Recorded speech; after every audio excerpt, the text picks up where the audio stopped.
GG! The Mouthful Podcast is brought to you by GoodGame.rock, the most welcoming gaming community on Facebook. Visit us at www.goodgame.rocks. Making pancakes. Making pancakes.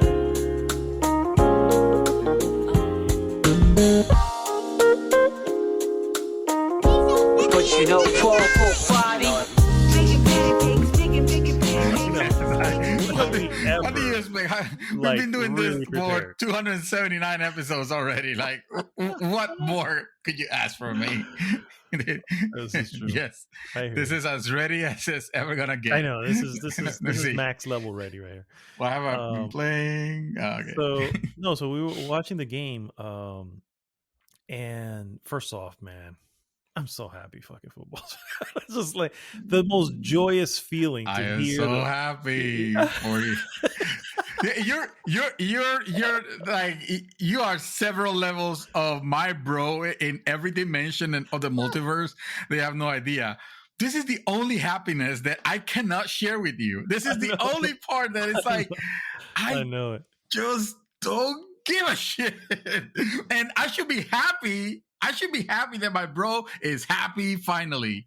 But I am such an evil fuck that I can't even be happy for the fact that my bro is finally having a good time. He gets out from work. He works hard. All he asks is to have a Monday Night Football. Did I say it right? Does that exist? Is that a thing? That is a thing, yes. Sir. Okay, here you go. Monday Night Football, and here I go, and shit all over it. And it makes me feel like a bad person, but at the same time, I try, man. I try. Hey, man. Yeah, you don't have to. Obviously, I don't. It's like you give me a choice. You give me a choice between this and golf, then I'll go for this. So let's say at least it's not golf. Say that now, but I still expect to take you out golfing because you. I know, and I still expect you to forget, so I don't have to come up with excuses of, oh no, you know what, my dog died, I can't make it. I need to go to his funeral. That's definitely happening, but no. So we're just watching the game, and so we have this WhatsApp group now, and it's just constant like talking shit. You know what I mean? It's the GG group again, but for football. Yeah, pretty much. But of course, it's my team that's playing out there, Dallas, and none of them are Bucks fans. But there's a few Dallas haters because that's just to say the least. So obviously, there's a lot of that going on. It doesn't even matter, bro. I'm just sitting there grinning like from ear to ear. It's just like I'm so happy. Did they at least won? Did they won? They did not win, sir. They did not win. I mean, what did you expect? Come on, let's be. They were playing. They were playing Tampa Bay. He may not know football, but man, does he know how to talk shit like him? No, I'm just saying. I remember the Super Bowl. I remember the Buccaneers won, right? I mean, I'm not misremembering honestly, that, right? So, it was. I mean, to keep it short, because obviously we are recording. As far as I'm concerned, the episode has started. So to keep it short, there we go. To keep it short, really, it was more of a like a measuring stick game. As a fan, I was going, okay, so the team, this, you want to know how good you are. Guess what? We're gonna put you first game out. You know what I mean? With the Super Bowl champs. Have at it. You know what I mean? There you go. Get it out of your system. Yeah. You really, this is the measuring stick, right? From here, okay, man, we're shit, or okay, we're good. Mm-hmm. And the reality is, our fucking kicker missed an extra point and a freaking field goal, a regular 3-point field goal. Our freaking coach did some crazy. I don't know the fuck he was doing. You know what I mean? I don't know why he was making the decision this way, but we were still in the game, dude. It was we were 1 point above. We're 1 point over them. It was 29-28 with like a minute left in the game. You know what I mean? So wow! It was at least there was hope. Correct. Okay. We should have won that. That's the reality. We should have won that. So, but that still, Let it be a foretelling how yeah, it's gonna go. exactly. No, but I mean, it's definitely it makes as a fan makes me feel good because I literally was like, this is not a good matchups for us. They have one of the best defenses. This is gonna look ugly, and this is the first fucking game of the season. It's gonna look ugly.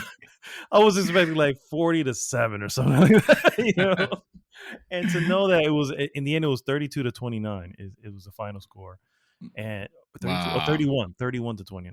They won by 2 points, and to know that it was honestly it was a couple of weird choices and for whatever reason the fucking kicker you know what I'm saying, that was, I don't know if you saw that in one of our group or conversations, but I was like, yeah, he's gonna get fucking toweled in the locker room later on, let me tell you. Oh yeah, I You saw know. I saw the exchange between you and Chaos, on it. I didn't have anything to add to Of it. course, But of course, of it course. was I can see the face. There's a amusing. little face that says, "Okay, he saw the comment," but he's Yeah, clearly not gonna, no I'll be input part, to. I'll be part of it. See, this is, guys, for those who don't know, this is the reason why I don't care about football. It's not because it's boring or anything like that, because quite the opposite. The games are exciting. It's all cool. Is the way it transformed my friends into like this other type of people that have their own language and secret codes and secret like inner like inside jokes, and I'm Joy Triviani, pretending to understand what they're talking about and smile and laugh when I have no fucking idea. I can't distinguish a QB from a quarter pounder. So it's all lost on me. It's still Except for the Super Bowl, because in the Super Bowl, it's like it doesn't matter. Everyone's invited. I mean, this is true. Yeah, people, this is true. the people that don't care about football, they just want to see the commercial, and the people that care about football, they want to see football. So it's like, yeah, it's like we're family again. Also, we're celebrating an The end of important football. event. Football is fucking over. That's another reason.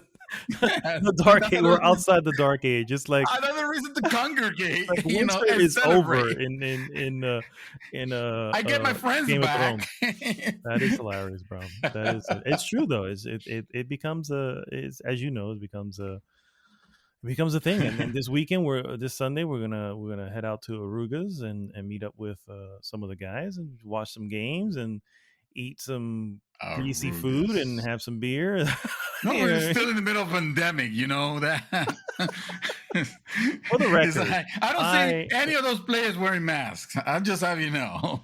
And I know No, but it's free country USA. You can do whatever the hell you want, and but no, actually, they have very very strict rules. They are oh, they better. Yeah, yeah, I mean, they I are, will assume they are taking their care of they have themselves. some really strict rules. If they Yeah. go into like during the preseason, Mhm. one or two people came down with it actually in Dallas, Mhm. and then they did everything virtually and waited for tests to Mhm. see where did it go, did it get anyone, and like 2 or 3 people, and so Mhm. they were out and they were in what they call COVID protocol. And then the entire facility was cleaned down. You know what I mean? It's like when I saw it, I was just like, because I was watching the Hard Knocks, and I was like, man, this is serious, bro.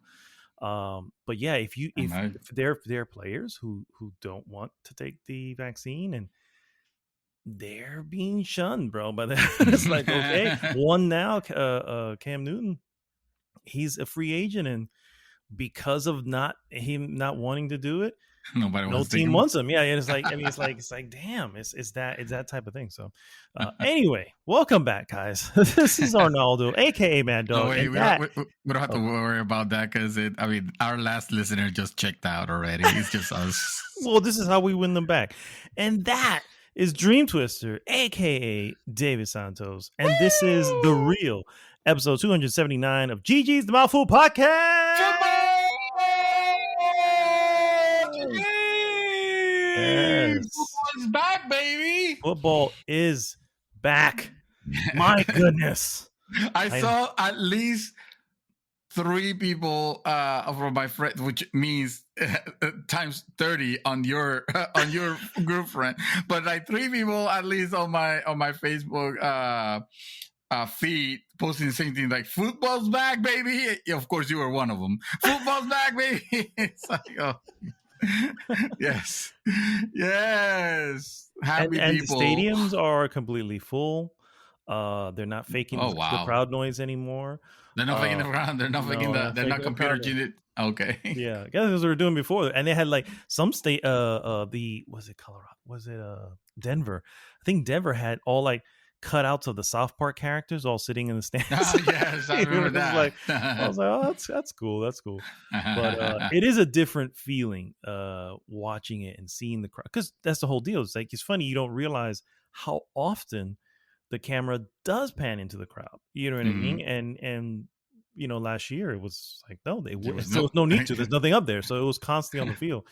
Yeah. And they faked the noise and all that, but it was very different. Here it was just like, oh, you can just feel it, bro. And then it was cool because we were mounting a comeback in the game, and it's in Tampa Bay. Happened here in Tampa Bay. So obviously, because we're the ones. No, I'm just saying, sir, okay, here you go. I'm like, wait a minute. Like, I lost you there for a second. Oh, did you? Oh, okay.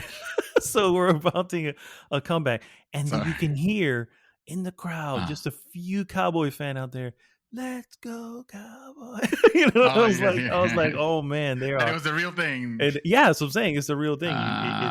It's very different. So anyway, very happy to have that back.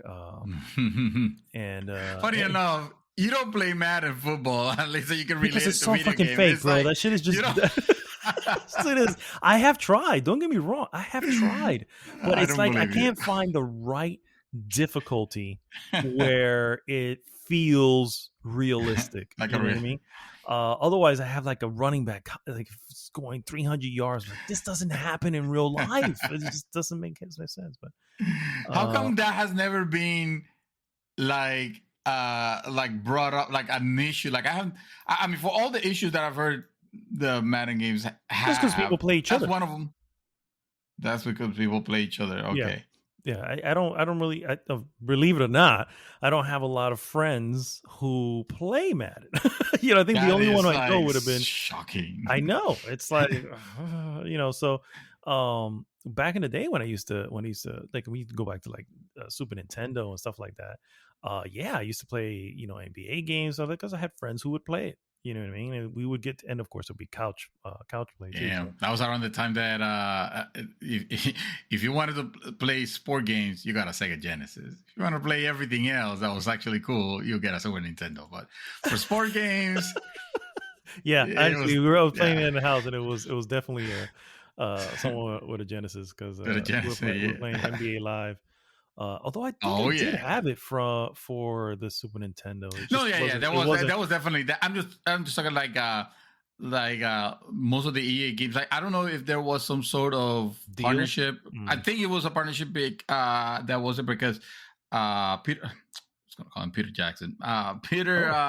The director of no, okay. Yeah, what's his name? No, not Peter Jackson. Oh my God, he worked at Microsoft at one point. Now he was actually at EA. Now he's doing his own thing. Anyway, doesn't matter. The thing is, like, he was a Sega also, and like through that there was some sort of like partnership with a lot of sport games that were coming out from EA back when EA was doing more than just Madden and FIFA. Like, the best versions actually were coming on Sega Genesis. The thing is, who care really? Because unless, I mean, the people that play the sports games certainly did. I didn't, because I wasn't into sports games. So, and I still am not. I'm still not. I'm sorry, sir. I'm sorry. I think that you don't have to, and it's one of those things where, like, obviously you don't ever want to do something you're not if you don't even enjoy it. But yes, I do, and I am so glad that the rest of the world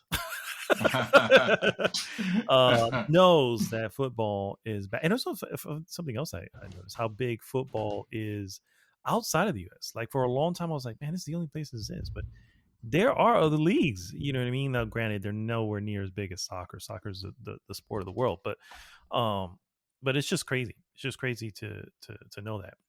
But anyway, how are you, sir? It is Friday. It is podcast day. Yay! And football's back. Days, Oh, wait. and We're football moving is back. We're moving on from that. My bad.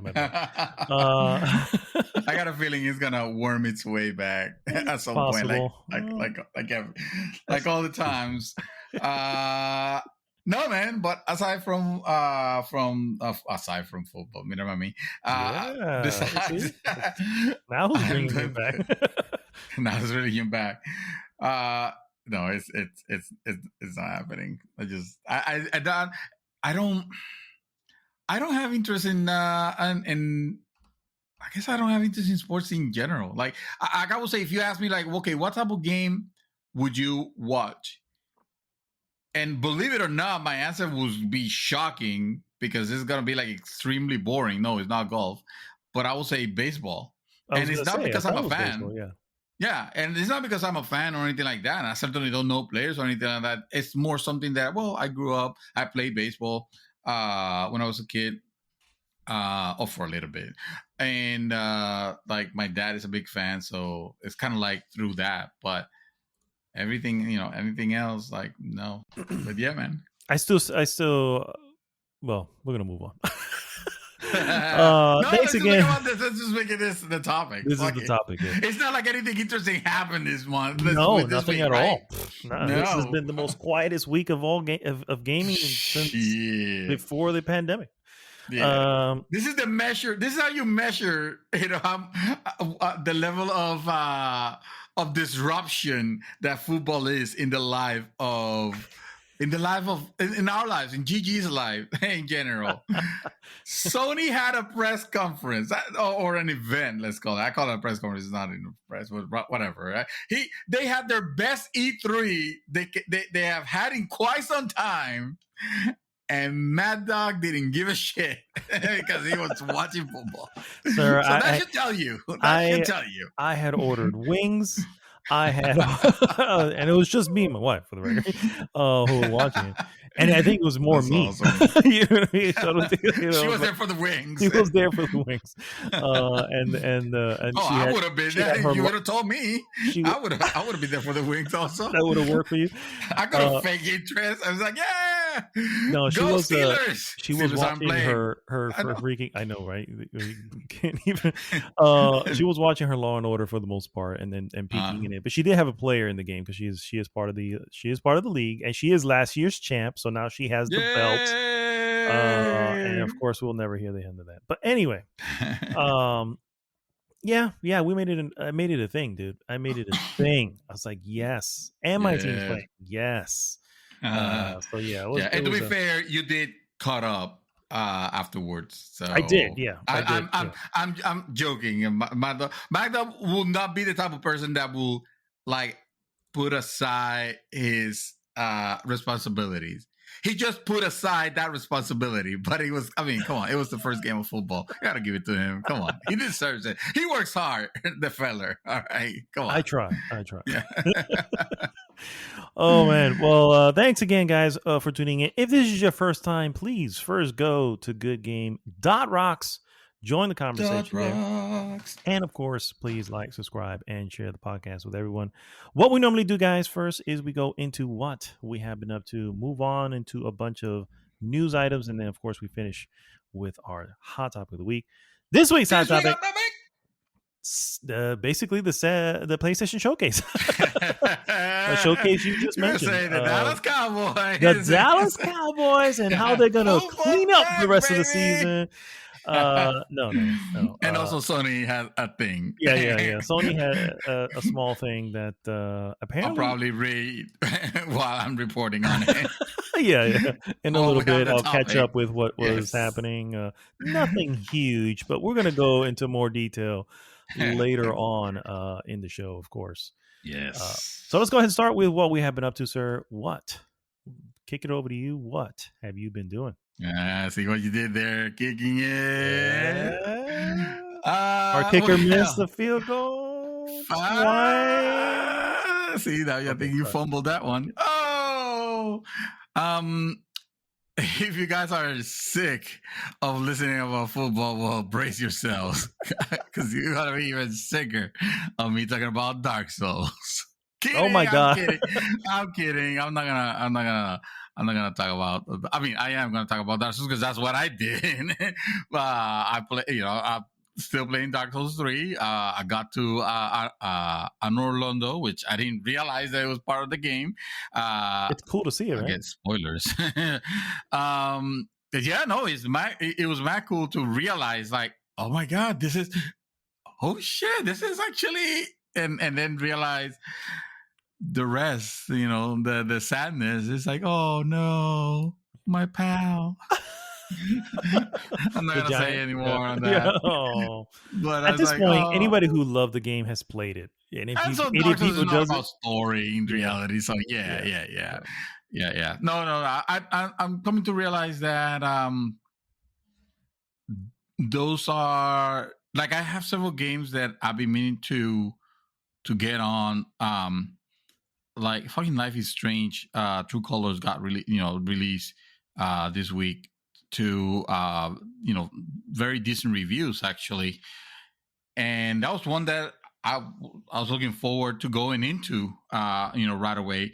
I think I'm gonna wait because right now I'm just having too much fun, and I'm realizing that I have a PS5, which I'm just using to play PS4 games and to catch up on PS4 titles. And I have my PS5 titles, but it's like, that's okay. I'll hold. Thankfully, Sony is gonna fix that next year, so we don't have to wait. We don't have to worry too much about that. But that's okay. You also don't have to worry too much about me continuing talking about Dark Souls 3. So I'm just gonna skip over that because everything has been said at this point. I'm hopeful. What's the last boss you beat? Okay. So who? I want to say it was like there was a chalice that was there that I drank. Oh no, I didn't drink. Sorry, I just touched it. And suddenly, like a gigantic skeleton came out of nowhere, like it darkened the room, and suddenly it was all dark, and suddenly this gigantic skeleton comes in and attacks me. Yeah, Hilo Warner. There you go. Yes, yeah. He wasn't terribly difficult, I do like that feeling of the game that bosses or even not just the regular mobs that you at first you encounter and they seem like, oh shit, this is gonna be every time I face one of these, it's just gonna feel like a mini boss fight. It's just gonna be an ordeal. Like you get the confidence to just like get up on their grills like immediately. Like I'm going through that. You remember that video that you did of you practicing parrying against that those beans that will have like they will hit hard and they will have like a mythical sight that will hit you no matter if you're blocking. So those motherfuckers were scary at first. I was like, oh shit, like every time I need to face one of these, I mean they give you tons of souls, but like every time you need to hit one of those, like, oh shit, no. And now it's like I don't care, like bring them on. Like I just get up on their face, try easy to. I don't parry them, which I should be honestly, but I just go straight for the backstab because it's just one of gaming's most satisfying moments. It's just backstabbing fools, like the sound, the crunchy sound, and everything is just perfect. That like those games have very good feedback, fight feedback, and it just makes you wonder like how amazing would this feel with the next gen controllers finally. Like I want to feel those rumbles of everything. Um, and and but I think I want to say that was the last boss I beat. But I feel like I have gone far enough to where maybe I encountered something else, and I'm just not remembering. But I can't think of it. I know that I The am in some Pontiff was sort the of worst.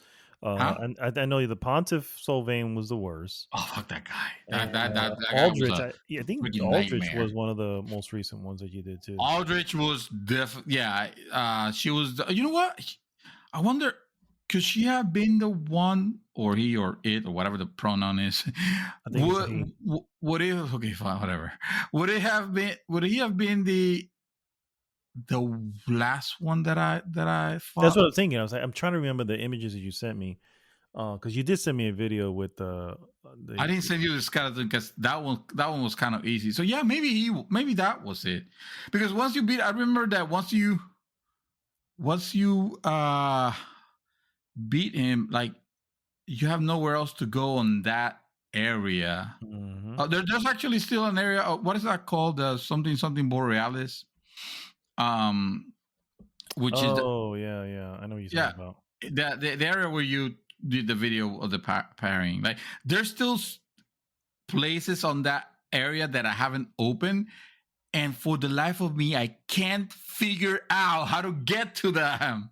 Like how to open the like what is the shortcut? What is the area? Like I know it gotta be here somewhere, but that game likes to throw you into like a different location, completely entirely different, and then suddenly like, oh, you open the door. Oh, guess what? That was a shortcut to this area now. So I guess this is the way you've discovered. But like that game, the game likes to do that, and I appreciate that because it's always a nice surprise to encounter. But this particular area doesn't feel like it's connected to anything else, to where I feel like I'm just missing the door or the secret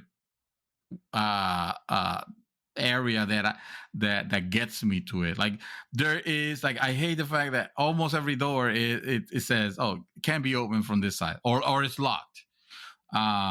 If it's locked, then I say, okay, then at least I know it opens from here. I just need to find the key or whatever, or the mechanism. The way around, yeah. Yeah, but when it says no, when it says doesn't open from this side, that's when you realize like, okay, so I need to find a way around to get to the other side. But the other side is where I want to be in the first place. So how the hell am I gonna cross there? Because I can't open this door. So that's frustrating.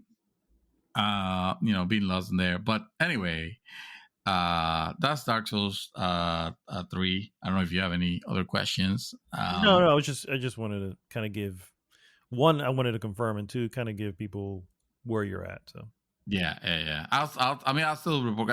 I'm super loving that that game. I'm realizing these are games that I just kind of like. I've always liked this. Even when I was playing Neo, I remember enjoying them a lot. But for some reason, I will stop and put them aside and not really give it the real attempt. Mhm. Like or I should say, I mean, I was giving it a real attempt. I will put hours on it. I will put like 10 hours or 15 hours, something like that. I think I put 20 on Neo, but then something else will kind of entertain me and kind of take my mind away, and then I forget to go back, or I lose interest or whatever. Here I just came out of Dark Souls 1, started playing Dark Souls 2, realized that I wasn't feeling the same. It's like, well, I still want to play something of this experience, so let me just go back to Dark Souls 3, which is the first one I started playing actually, and I stopped to play Dark Souls 1 because I was like, oh man, this is so good, I'm enjoying it too much. Let me actually see if the first one is fixed. Oh yeah, it's fixed now. Yay, I can finally play this game. The remaster, that is. But yeah, and then after that, I want to do Sekiro. I'm not saying it's gonna be next, but I'm saying I am going to give it that proper go. Okay, To that game. It's funny because when you load up Sekiro and you see like the title screen, and it's like, oh man, this is absolutely 100% the Dark Souls engine with the network, with the like everything. It just looks it's very very similar. Mhm. So very kind of similar type of experience, except that in Sekiro it's kind of faster pace and a lot more a lot more parrying base, which can't wait to get into. But I would we'll definitely say the see. pairing there is way different than it is in Oh yeah, in yeah. this in It feels. Dark I Souls. mean, I'm playing the begin. I just checked back in just to see, just to compare, and even the you know like the simple the simple mobs, they'll be easy to take down, but trying to parry them was still I had to measure my timing properly. So I'm like, okay, this is gonna take some practice, but it's good because it's practice that you do as you're playing. Mhm. You know, it's so you're still having a good time. Uh, and I feel like the punishment on Dark Souls was fair. You know, okay, so you lose your souls and whatever, and then if you fucked up twice, then okay, well, that's on you. You deserve to lose the souls, whatever the amount was. But that's why every time I feel myself, I call it I'm calling it fighting pregnant. It's like Too I'm not much gonna fight souls. pregnant, so let me just dump this load Wow. of souls, spend them somehow. Wow. Uh, I'll spend them somehow, and or I'll go to my usual topping spots where I'll just top myself to the next level, so that I can actually gain a level. And once I'm low, because when I'm low on souls, then I feel very adventurous. Like I will take whatever risks are necessary. But when I have like 10,000 souls already, that now I'm playing careful and multiply the carefulness factor uh by twice that amount. If I had 20,000 souls, now I'm very careful of my movements. I'm very deliberate. I'm looking everywhere before I take a couple of steps. I'm paying attention to the sounds, especially when I'm hearing the which is the fucking ugly Oh, the frogs that little. curse you. Oh yeah, yeah. Fuck I those. hate those.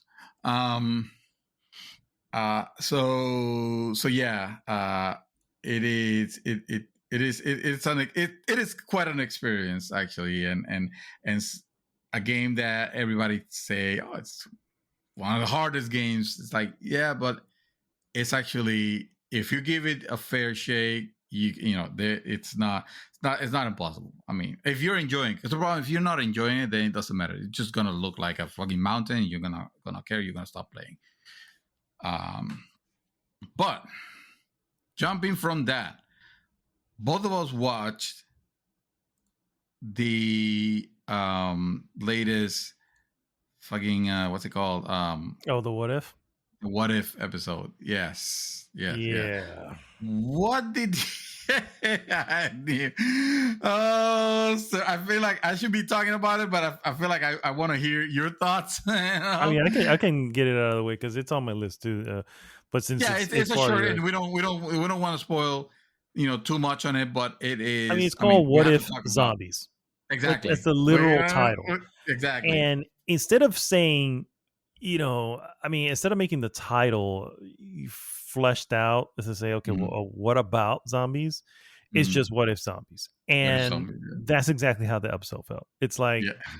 we're just going to be throwing zombies in it. And Yeah. it's like, Yeah. okay, but why? And I left a lot of questions. Like Because zombies, bro, well, that's what I'm saying. That was it's the answer. literally that. That was the answer. It's just like Makes no sense. The explanation, the technobabble that they try to explain made absolutely no sense. Like nothing in that episode was meant to be taken as, well, this is a universe that could be canonical in its own universe. It's like, no, because none of this makes any sense whatsoever. We're just doing it because we have to have an episode with zombies. I mean, I could have done so much with that, but yeah, it just I did not overall enjoy it. It left the biggest question mark was why? What they don't explain this. How is it that the Avengers Mm-hmm. are able to Mm-hmm. still do certain things as zombies, but everybody else is just a shambling zombie. You know what I mean? It's like, Everybody else is shaming zombies, yeah, but the Avengers, they still have their skills and they still and know know how how to to use use them. them. Yeah. I'm Yes, like, okay, now this absolutely. is not making any It freaking is. sense. It's Yeah. it's pointless. It's point, and I it's still, to be fair though, I will say at some point I just checked out. Like I just checked out. yeah, And I was enjoying some of the banter, between. So it yeah. was. So I'm not gonna say it's a horrible episode. It's just No, really, really nowhere near one of the better ones. no, I And agree. honestly, if I had to give it a score, I would easily just give it a very mediocre score. I So I think I can agree on that. Also, I felt like it was just it was just, hey, we need the episode where we should like you like you seen the like comics sometimes, or sometimes I feel like even the IP holders, they have a, they have a hero and this is like, oh, what if there was a zombie version of this hero, like what it looked like, like Superman, but now let's give it a zombified Superman or something like that. um or let's fucking cross Batman with the Joker and let's have the Batman that laughs because sure, that makes sense, like like crazy stuff like that. mhm. But this one was not even that thought out. It was literally like, what if zombies? It was literally that. It was, hey, let's just make the a story that has to do with zombies that I guess the world the world was preparing for Thanos, right? But it doesn't even matter because even The like world was gone already by the time they like got. yeah, like the That world actually was kind of exactly. humorous. It was just like, oh, so it's the same lines, and it looks like they're gonna go through the same motions, and then Yeah. just get tackled by and eaten. Just like, Yes. damn! It's just again, and on top It of was that, it's dumb. like the level of power. I guess it's like, okay, Mhm. so again, it didn't make sense because Strange Uh-huh. was using his stuff to really like devastate them. And I'm like, why did he Yeah. do this in the film when he was actually not a zombie? You know what I mean? So I was like, I Yes. don't understand. Is it that he, because as a zombie, he's just thinking death all the time and it just works? That doesn't make sense.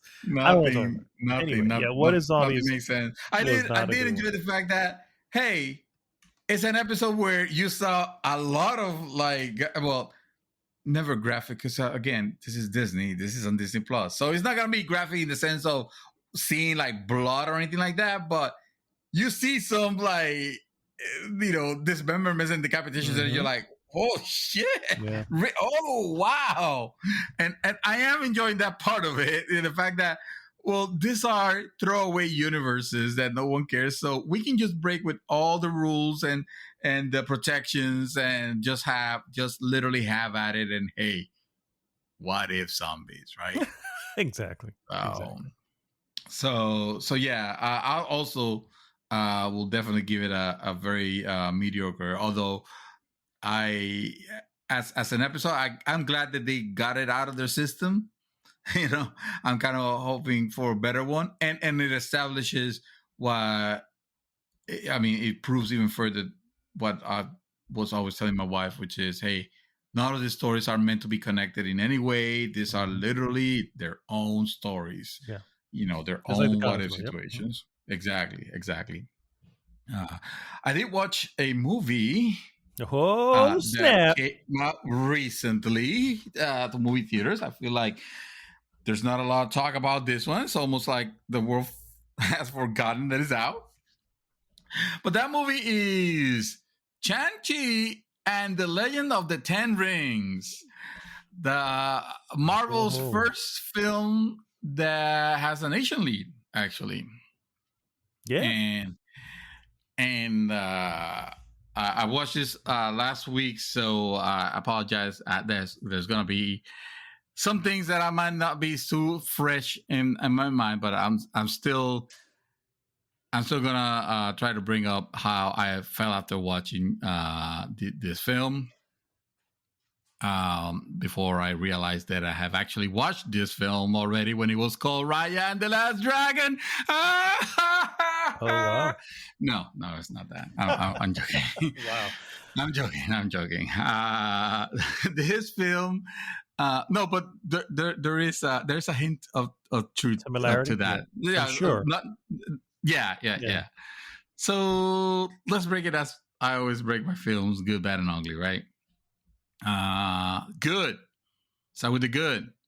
You know what? Mad Dog? Mhm. This is a solid movie.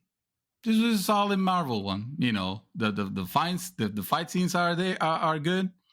They're not great. He looks nice. Oh, The choreography looks nice, okay. but it's not like no. Sorry. I misspoke.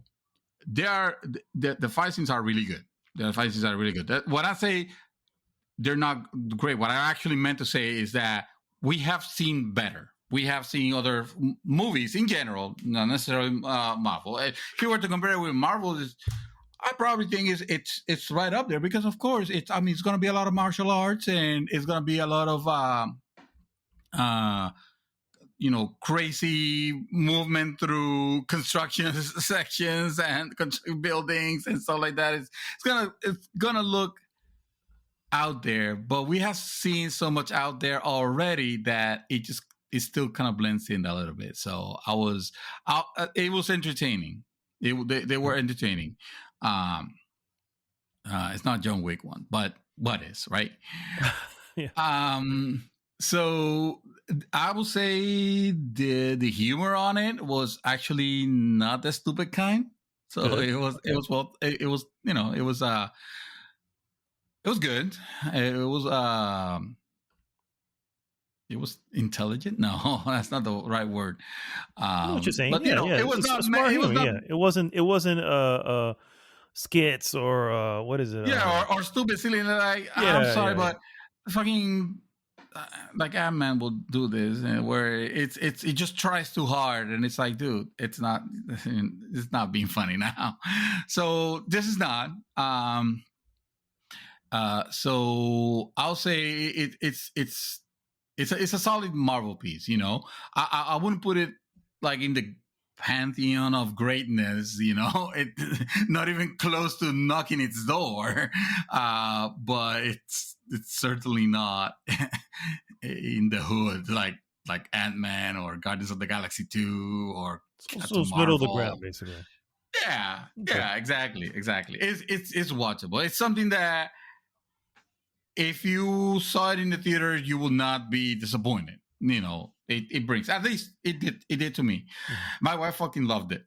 If you ask my wife, this is probably one of the best movies that they have done. Next to, like, I don't know why this is probably on her top 3 if you were to ask her. So much that when I gave her my score, and with her I used the typical 1 to 10, and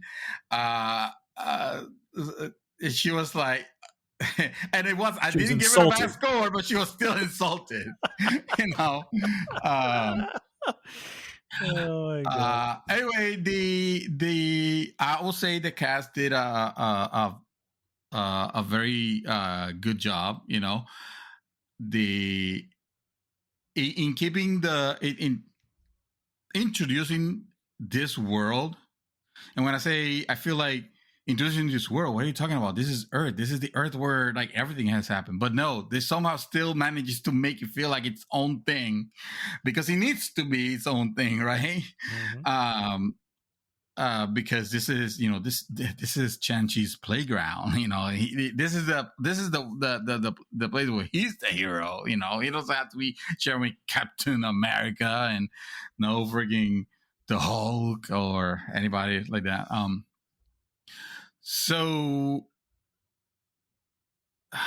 I'm trying to say, like, and of course they have Aquafina on it, so you can't go wrong. If you cast Aquafina for anything, you can't go wrong. That she brings the class into that to the. Yeah, I'm not gonna lie. We all love Aquafina. I mean, who doesn't, right? So and she did a really good job. I had more than a few times where I was actually LOLing Hmm. for real. And I think the soundtrack is also very solid. It is one that I will not mind like checking out on its own because it had some nice beats, some cool moments. Um, so that was the good. I can say we can say that it's a solid Marvel film. Okay. The bad, well, how can I say this?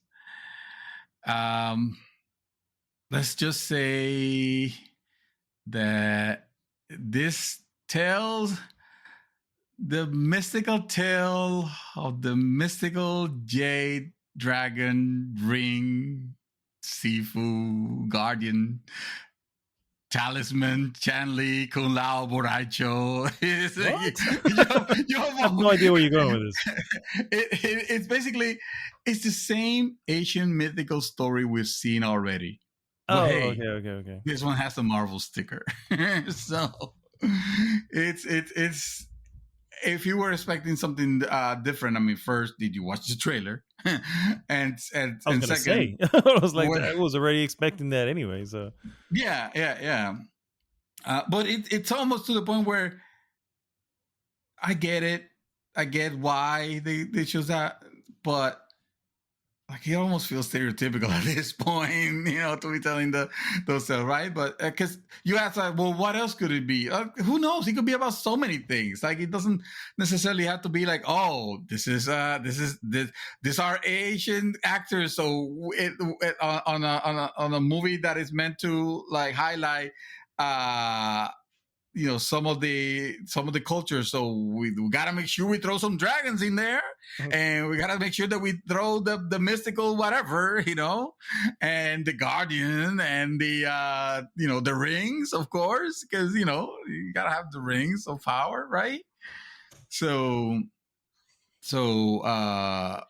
yeah, it was when I joked about this being like Raya the Last Dragon is because it's one of those. At the end of the day, it's really one of those. Which if you like those stories, and there's certainly new and exciting ways to tell those tales. Mhm. This one didn't necessarily feel like one of them. Okay. It was good to establish the character, like it did its job as an origin story. I just don't think it was that interesting of an origin story, to tell on the background of everything that was happening. Okay. Right. It does the thing where it tells the person, oh, you're not ready to fight, we might as well be followed by, I need to tell you this to establish the plot point where you will inevitably be the savior of this seemingly hopeless situation. It's like he might as well set that up, because it's like you hear that and you're like, oh, okay, so I know what's gonna happen already. So thanks, movie, for telegraphing it so clearly. Got you. And then and this actually this is meant to happen. The story takes place obviously after the events of this is post blip, if you will, right? Yeah. Post Nap, exactly, post Nap. Which the way they actually acknowledge that even is by literally having a one line about some friend telling them like, hey, you live in a world where you can disappear anytime in a blip, like that. Like that was it. Like there's nothing else that was happening in this world that will acknowledge it. And I feel like, well, why does it have to be anything? Well, the blip was such a like world event, and one that they're trying. Does it? I guess it does not. But does it establish the time frame between the when everyone came back and this? What do you mean? Well, in other words, we know. All right, so spoilers here for a freaking the movie everybody's seen already. But Thanos obviously loses. Tony Stark snaps everybody back. Right. That event that everybody got snapped back on Uh-huh. How long after that is this film? Like, is this a couple Oh, years? Is it like 18 well, this months? is it's probably meant to be taken as probably like a year, if I had to guess. I'm not looking at the timeline, so I don't know. But the way I understand I'll things look it up.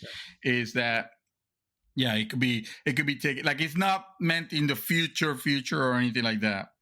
And the only reason I mention it is because like that was such a like important world event that and one that they're using now for establishing series and other movies and stuff like that, that not having it even acknowledged or being acknowledged by just a throwaway line and that's it.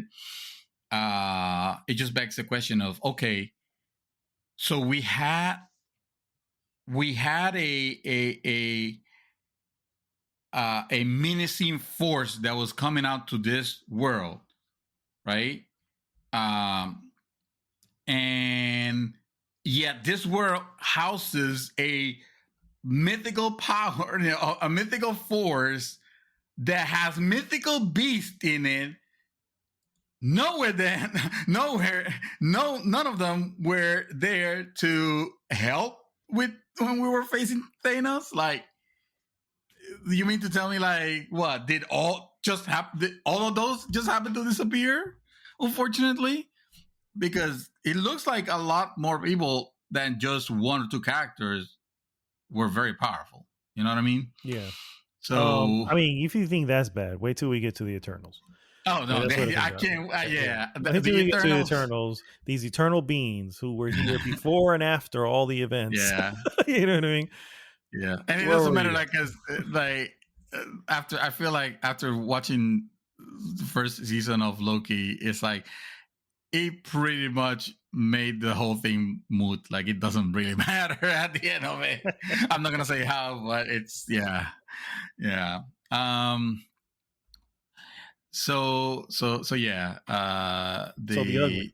The ugly. All right. So the ugly part was actually the ugly was not really ugly.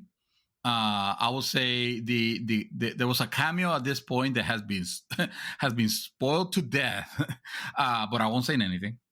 But trust me, it's not a big deal at all. So it's not Howard the Duck. I'm just saying.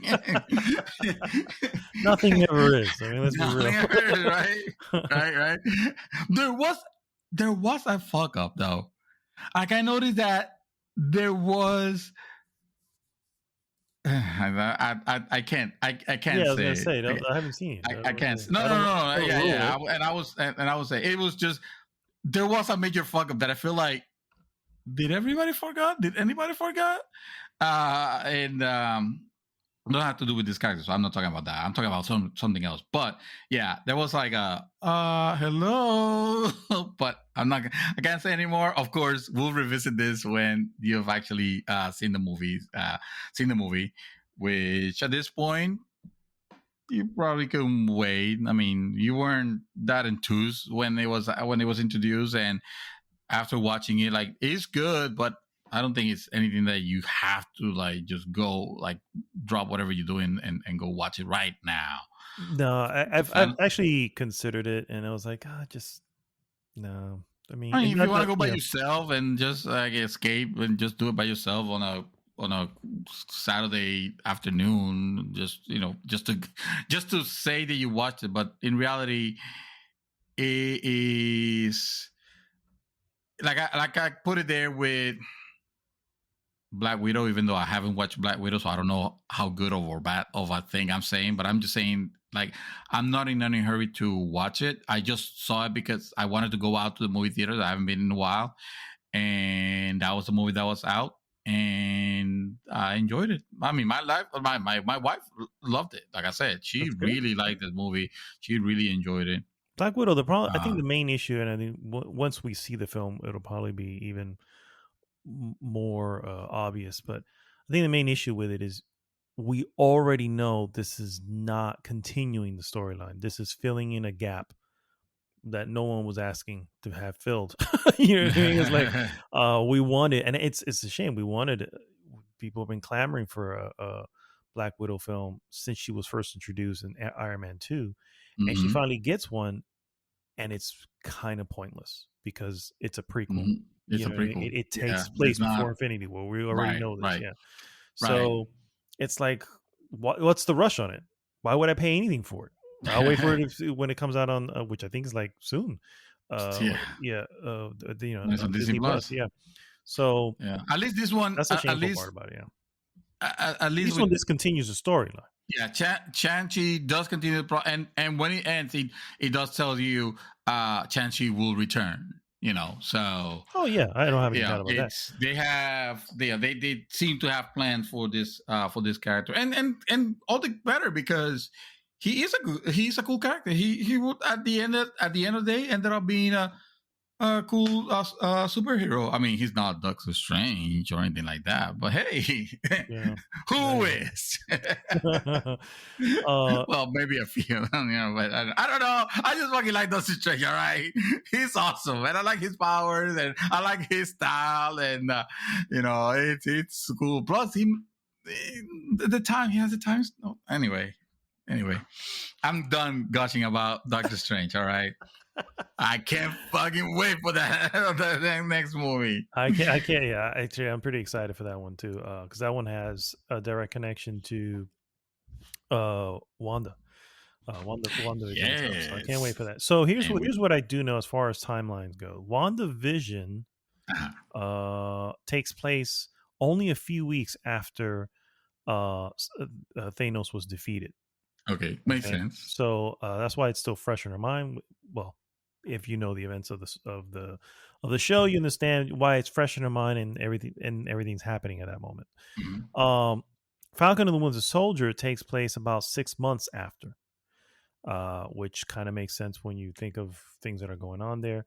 And the Mhm. furthest one is Spider-Man's Far From Home, which takes place probably a year or so after. It's a bit after. So those shows actually are kind of Mhm. between Spider-Man Far From Home and Endgame. And I think I'm not sure what Loki fits. So that's the part it doesn't say here. He's timeless. He is Remember? timeless. Oh, this is true. Yeah, So, he fell out the damn time. Okay. yeah. So That makes sense. that's the point. Yeah. But cool, man. So I've only been playing one thing. That's of course Salt and Sanctuary, and still still enjoying it. I'm pretty sure I'm close to the end. Oh snap! Is it Whenever happening? Is it happening this time? I hope so. I hope to be done with it over the weekend because by this Tuesday, I have made a decision thanks to Dark. I have re-downloaded Ghost of Tsushima, and I said I Oh. will join them on this Tuesday. Oh yes. So I do want to ask though, do I need this $30 thing? No, you do not. Okay. Are you interested in playing the single campaign? No, I don't think I am. I don't think I am. Then that should tell. Then Okay. you answer your question. Yeah, none of the upgrades feel like this game looks exactly the same. Okay, that's what I thought. I was like, okay. If it's meant to be because it's supposed to be 4K, it's like yeah, but I am not Digital Foundry, you know, Yeah, and you need them to see the difference. yeah, You know what I you mean? need So- to see the exactly. I'm more of a frame rate whore. You know, is it running at 60? and clearly, it was running at 60. The PlayStation 4 version was Yes. running at 60 on the Exactly. PlayStation 5. So Yeah. So okay, no, good, you, good. you I don't All right. don't need it. No. Good to know. So yeah, so hopefully I'll finish with Salt and Sanctuary over the weekend and finally put that to bed because I did start that and I realized I think I told you because we were playing or at least we were on the same chat at one point that like trophies started pinging very very recently in my gameplay, and I'm going, damn, I made it pretty freaking far in the game. I don't know why. Alright. I don't know why I walked away because I started getting because you get them for. That's for what the- you do. That's what you do, yeah. bro. I'm I telling guess you. I didn't even know. You In get this to the case, I very didn't end even and you're know. like- Yeah. I didn't even. Well, I guess that's true because I didn't know for for Wolfenstein either, but still, Oh, Wolfenstein, you you were told me. You're the at one who the told me. Like last you level were right there. door. You were like, oh, I'm like, oh man, you probably missed this scene. That was crazy with this chick, and you're like, oh yeah, no, I saw that. I'm like, hey, when did you stop? The moment you started seeing credits, like what the fuck? Oh man. So anyway, it's pretty funny that ends up happening, but I realized it too. I was just like, damn, this is because like I said, one of the last boss, which was the Witch of the Lake or some shit like that, The Witch of the dude. Lake. Yeah, I saw that That fight. fucking bitch, bro. I was just like, she literally had me questioning, do I want to play this anymore? I was just like, I sent you a quick video. Actually, I sent you two. The first one, you saw how quick it was. It wasn't very long and I was Yes. dead. You know what I mean? Yep. I probably fought her man, this is not a joke. Maybe a good 20 to 25 times Oh, before I finally I won. can see, All I right. can see it. Yeah, I can see it because Of those, it was. There's no way to learn patterns here, or at least not that I can see. Because conceivably see. Then again, that fight was short. So exactly. That's what I'm saying. Of those 25 times, probably 20 of them were that fast. Okay, because it damn, was just like wow. she just catches you in a bad position and she flies. That's the other part. She's a floater in above your head, Yeah. and she moves off in crazy and then she shoots a lot of stuff.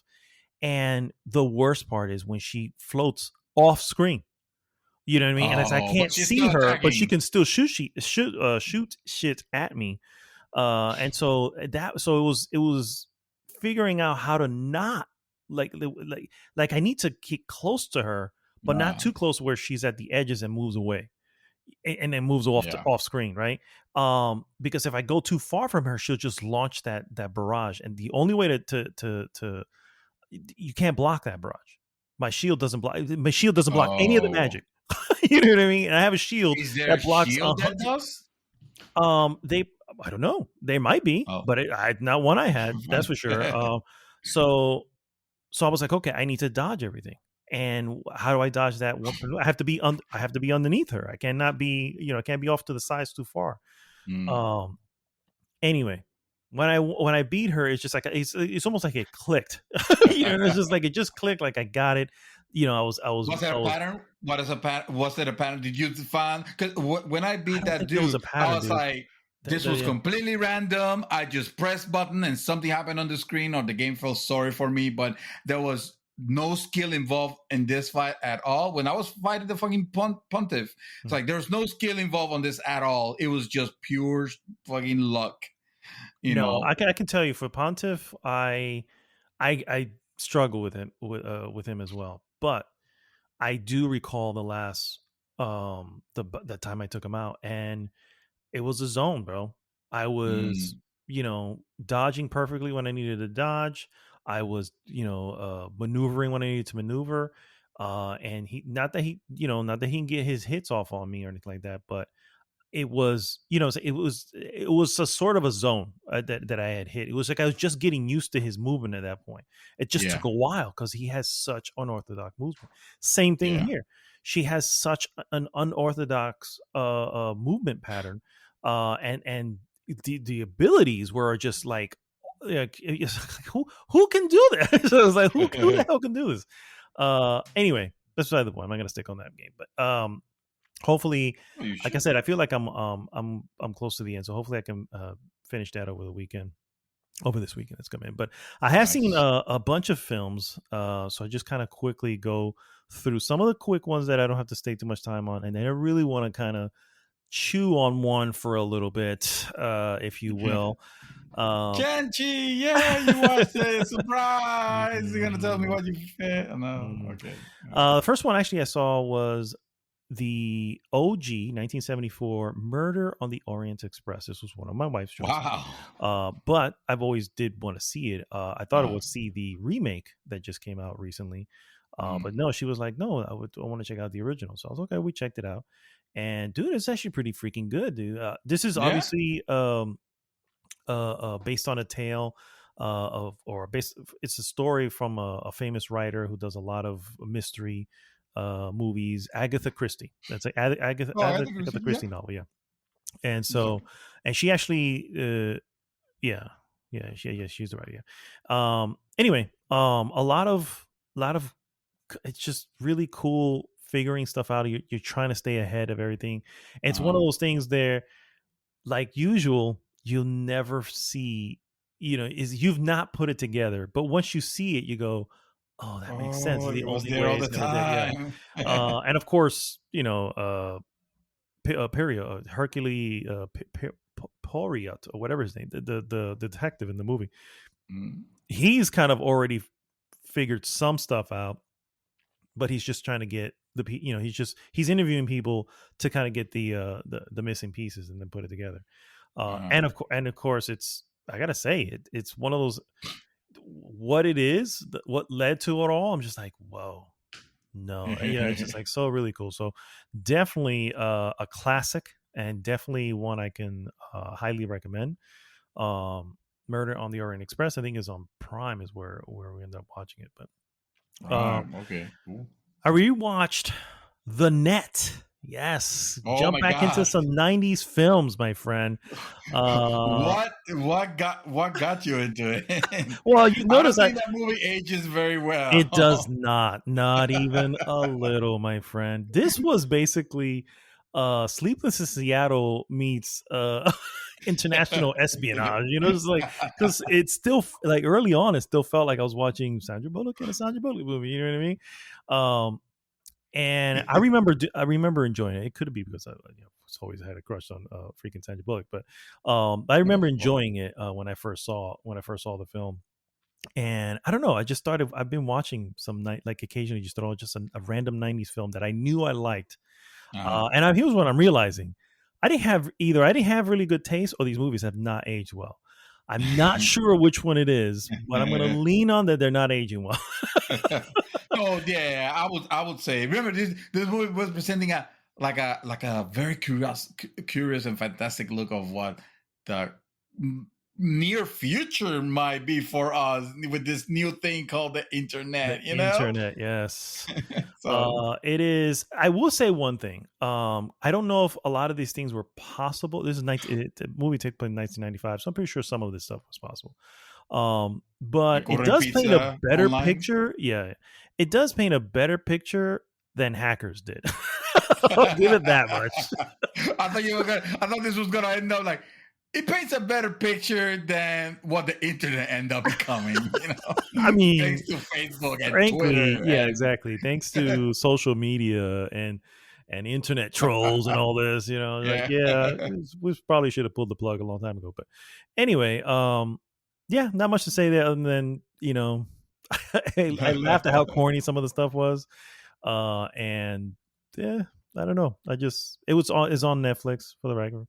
So that's the reason I was like, let me just try This that. was just your choice. This is just a random choice. This was not anything with my wife. I just happened to put it on. She wasn't even out here. So I was like, it's such a random well, sure, Netflix why knows how to not? do this. I'll tell you, Netflix is good. I'll jump on Netflix and it has this random movie from back in the day because it just came back on Netflix, and you're just like, hey, I don't think it's too remember difficult that. with you, bro. You will You're appreciate probably right. about any type of movie. So You're probably right. yeah. So next one I saw is actually a new one to Netflix. A Netflix. I don't think it's a Netflix original, but it's definitely new on Netflix. Just came out 2020. It's called Worth, and as in how much something is worth. It stars Michael Keaton, Stanley Tucci, a few other people you probably recognize by face other than by name. And what it is basically Michael Keaton plays. This is based on a true story. He plays an attorney who was assigned to deliver a certain payout for people who died at 9/11. People in the building, that could be CEOs, all the way down to firefighters and everything. And the purpose of this was because airlines and a lot of other companies started fearing lawsuits from the families, and said this is going to completely destroy our companies, to the economy. Mm. So they went to the Congress, and they said we need to get some sort of fund going, and Congress basically helped pay out. And by accepting this, you cannot sue essentially. Right. Right. So A very common tactic. oh, Yeah. for sure, Yeah. yeah, for sure. And don't get me wrong, it's understandable, right? There has to be, you know, you most of these people that or all, I should say, all the people that went through this, there's no insurance that pays for acts of terrorism. Mm. It's not something that's covered. So they got, a large portion of your family, if not all your family, is gone, Mm. and there's no way of fixing that. You know what I mean? And there are people who, as the point of life insurance is you're paying.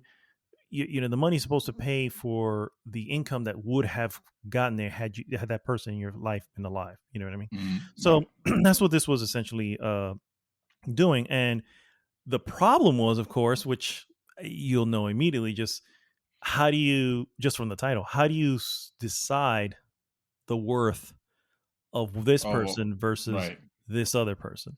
Oh, wow. And how do you convince them to say, hey, Oh, ex- and of course you have people, what are you saying? This freaking $1 billion CEO, he gets that much, but my daughter who was doing this gets, how do you, and that's the yeah. fight of the film essentially. and Damn. and it's You would actually, think that those will not be disclosed. Like there will be a very clear non-disclosure or something. But I mean, not that that will save anything. But no, it yeah. would, I mean, it's not Damn. disclosure because the problem is, it's if it's done, behind closed doors, maybe. Mm. But this was something that was announced immediately so that everyone knew about it and say, all right, stop. Looks like the government's going to help us out here. You know what I Mm-hmm. mean? Mm-hmm. So that they can and of course, now you have to present this formula. And how do how do you invent this formula? You know what I'm Yeah. saying? And so anyway, Michael Keaton plays that attorney who has to invent the formula and sell it to all these people. Stanley Tucci plays one of the people who lost his wife, and is completely against this quote unquote formula. And Mm. so it's actually pretty cool. It's actually pretty cool. It's really, it's not like a thriller or anything like that. It's really more of a dramatic film, but it's Yeah. very interesting. I definitely recommend it. It's That sounds very. That sounds like a. Yeah. That is a. And again, making it making it based on, well, this are true true story events, yeah, yeah, yeah. Mhm. whether they have been, maybe that's why fucking Social Network, a movie about nothing, I like, it strikes so much with me. It's like I just love when movies are cemented on some sort of like reality, like Mhm. this had to do with events that really happen, and of course, even if it's like an interpretation of them or whatever to make it more interesting, it's still more fascinating to me. So Yeah. yes, this will be one that you say, this is not meant to be a thriller. This is just like a drama thing. I'm like, nope, I'm putting the shit on the list because this sounds like it's right up my alley. I Not think I necessarily think for you would the. both you and y- Miss Dream Twister Yeah, would appreciate it. You know what I mean? Because one, like I said, it is based on a true story, and it's hard. It's one of those things where you feel bad for the attorney because he's trying to do good, right? He's not right. he literally walks into the saying, I did this because I want to help, Right. but it's how do you get past that? And of course you Which feel bad was for the actually, people. that was going to be one of my questions. Actually, it's like, well, if is he trying to do, like, what does he stand to gain over this? Nothing. Uh, He did this all and of his. yeah, Well, I'm spoiling a little bit here, but he had nothing to gain. Like I said, right. he was not doing this. He didn't choose to do this. That's why he was really trying to, like everybody at some point during that time in 9/11, Mhm. and shortly thereafter, New York became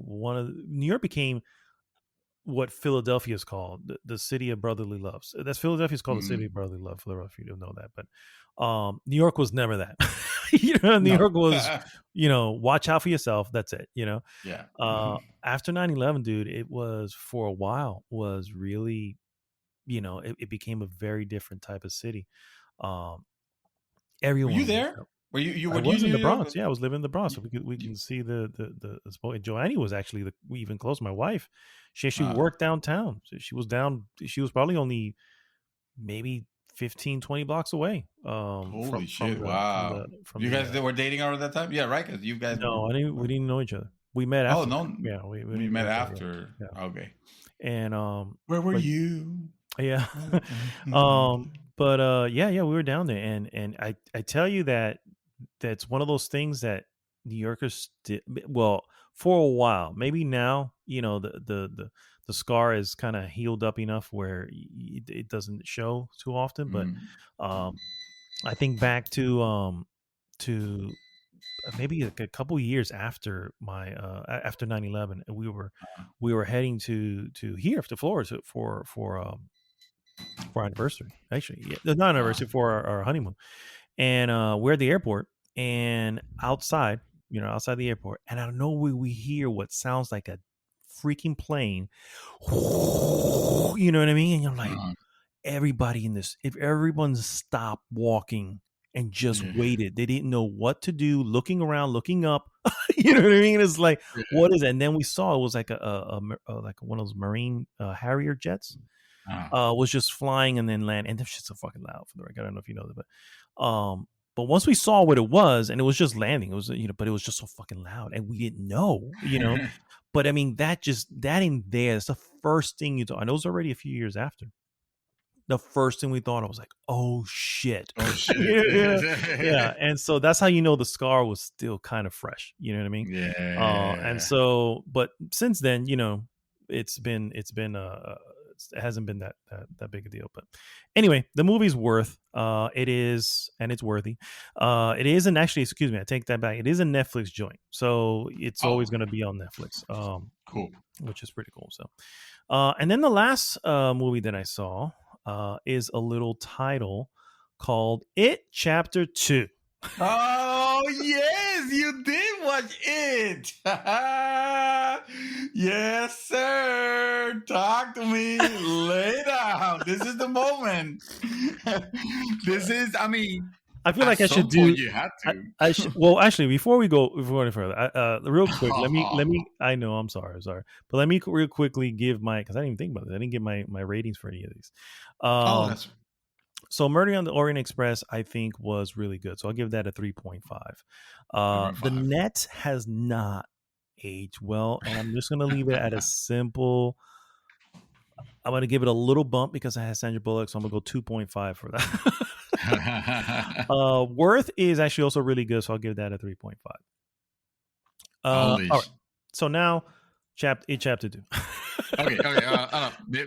Before chapter 2, I just realized I also didn't fucking You didn't give me a score, yeah. on Chen-Chi. Neither did you ask, so that's actually That's true. Yeah. that goes to show the level of interest that you have. No, Chen-Chi is really good. It's a 3.5. Oh, 3.5. Which Okay. I'm just gonna say, Lucas, I don't want my wife cracking through the wind through the wall like the Kool-Aid man, be like, "Oh no." You didn't just give this movie a 3 point nothing, son. Oh, This movie my is God. easily a 5. No. Oh, my Actually, goodness. let me take that back. This movie had Aquafina in it, so it's gonna get a bump to 4. So There you go. There you this go. movie's great. There you go. All because of Aquafina. Love it. It has the Aquafina element, so There you go. that's an all I know. automatically 0.5 on anything you put in there. Any movie that has Aquafina. Oh, love Yeah, it. yeah. Um, It could be fucking Ghostbusters 2016, and it'll upgrade it from really awful. Actually, no, it'll get it to really awful, which is a 1.0. It will put it on the scale. I know. Suddenly, it actually hits the rating scale. Yes. Oh my God. And it. It chapter 2. So first off, I feel like I should do your thing, the good, the bad, and the ugly. But Hey, that's not my thing. That's Gigi's thing. If you want to take it away. okay, son. so we'll start with the good. All right, we'll start with the good. The good, immediately right off the bat, it's got to go to Pennywise, right? Pennywise, played by Bill Skarsgård, still a creepy ass character, and it's still really, really well done. Yes. Hats off to him. Some of the acting is good. Obviously I'll give it to James McAvoy. He's, a good actor for the most part. Jessica Chastain, I'm not I haven't to say anything about that. Some of the other faces are newer to me. I haven't really seen. Obviously a lot of them had, or at least were portraying some of their youthful characters, which was okay. This had one of the better scares. The only issue with that better scare was that it was already revealed in the trailer. So I'm like, this would have been something that would have been great, and it was the only good scare of the entire film. I'm already moving into the bad, but I feel I'm just gonna be going back and forth. But yeah, you don't have to do it. Now that I'm here in the bad, by all means, it's not scary. And not that the first one was like super scary, but it was creepy, and it was really, really well done. They really designed it in a certain way where you never felt comfortable, and you never felt comfortable for the characters. You know what I mean? Well, it was that you were worrying for the kids because the kids, man, because the kids. Yeah, because there's no pulling punches here when it comes to taking out kids. At the level, I mean, poor Georgie, my goodness. But I still think that the kids made it comfortable to me to where it was not as scary. I mean, still, the second one was still. Like I agree with you on that. The only difference is I probably enjoyed it a little bit more, but yeah. As far as the scary level with you, it's like I'm there, man. This movie, it was not. It definitely, it's not gonna keep you awake. The worst part was the how they were doing it. Right, the first one avoided your cheap, by the numbers, jump scares. Okay. And the jump scare, we all know when it's coming. Bad jump scares, we all know when it's coming. Good jump scares, you're either going to like them or you don't. But the first one wasn't really doing they're always jump scares. Get you. Yeah, they're always going to get you. But the good one really wasn't the first one wasn't doing like jump scares. It was really just terrifying you as much as possible, or terrifying the kid. Here, it's your classic line, right? It's like you're about to pull the curtain away, and he's getting there real slow. The music is swelling. You're like, oh no! And he moves the curtain. Oh, there's nothing, and the music, and then he turns around and boom. That is the dumbest thing a freaking horror movie does. So much already that it's almost like telegraphing you're not ready. Yeah. But you're gonna be the one saving us at one point. Yeah, exactly. It's like the one with the scene that was ruined, and I can talk about it because it was in the fucking trailer, was when Beverly's character goes to what she thinks is her old apartment where her dad used to live, and there's a woman living there, and whatever. That entire scene was so well done, awesome. Because at every point, every time you see something a little bit stranger, your tension is up. Even though she's looking around in the room, whatever, you're not relaxed at this point because there's a crazy woman in the other room. She just doesn't know this. You know what I mean? We're it's one of those things. It's we did. Yeah. It's the Chekhov's gun thing, right? I think is what they say. If I'm not mistaken, the Chekhov's gun, where it's like you see not Chekhov's gun. Well, that's an example of it. But basically, when you see something and it's like at some point it has to go off. But it's more like the bomb, right? I think Alfred Hitchcock mentioned this. When you see the viewer sees the bomb underneath the table, but the two people up top don't, and the bomb's going to blow off. So now your attention is there, even though the conversation has none of they can literally get up and walk out. And you never know, but you right. as a viewer know it's there. So you as a viewer knew that lady old lady is Pennywise or related to Pennywise or Pennywise adjacent, It's something. You know what I Pennywise.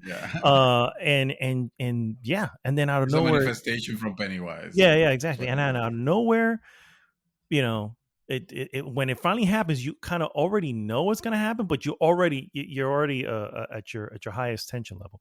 Yeah. That was well done. Everything That was else was really good. just not. Yeah. And the movie is like 3 freaking hours long, bro. That's a 3 freaking big problem with it also. hours Yeah. long. I was like, I couldn't. I Yeah. literally, as by the time it was done, I was like, holy shit, the whole fucking day's gone. You know what I mean? It's like it's already over. It's like and it's just it was way too bloated. Mhm. I got the reasons. Like, you really think about it, there's reasons why it's filling in a lot of gaps, which I get. But I think you could have left out a lot of the uh, flashbacks. Um, Mm. you know what I mean? It would have like, okay, if you left some of this stuff out when you were just kind of repeating stuff, it's like, well, we could have just cut that out. Yeah. Um, It's one thing that because the way that it was actually handled in the book, in the book has no qualms about like jumping back and forth. Like one chapter could be about the kid, and then the next chapter is literally like the adults, and then the next chapter goes back to the kids, and it's kind of like it doesn't like that. The moment I saw it, the this new it version for the first time, and I noticed that it was all focused on the kids, that I realized like, okay, so they're literally separating all these events like in the proper, like, I guess, age chronological way. But that's gonna have its problem. The mhm, problem is that everything that happened with the kids was all good and cool and endearing. Everything that happens with the adult, well, you're just probably looking for the culmination just to see, because you're not gonna care that much about the characters as adult. And on top of that, you made the fucking movie 3 hours yeah, because you couldn't yeah, edit properly. yeah. So by that time, Um, you're gonna be bored. yeah, Yeah. exactly. I saw this movie at the theater, so yeah. Oh wow, yeah. I Yeah. obviously being home, I'd pause it to go grab something and come back. Just like I Mm, can do that. So yeah, it was long. Some of the CG was another issue. The scene that comes to mind to me every time is the scene of the Chinese food, Chinese restaurant that they went to, yeah. where it was like whatever, everything there was clearly in their minds. I mean, that's the whole point of Pennywise. But at the same time, I'm going, none of it looked right. None of it looked good. Mm, None of it looked real. And I get I get it. CG effects are the thing. So people are just going to go that route.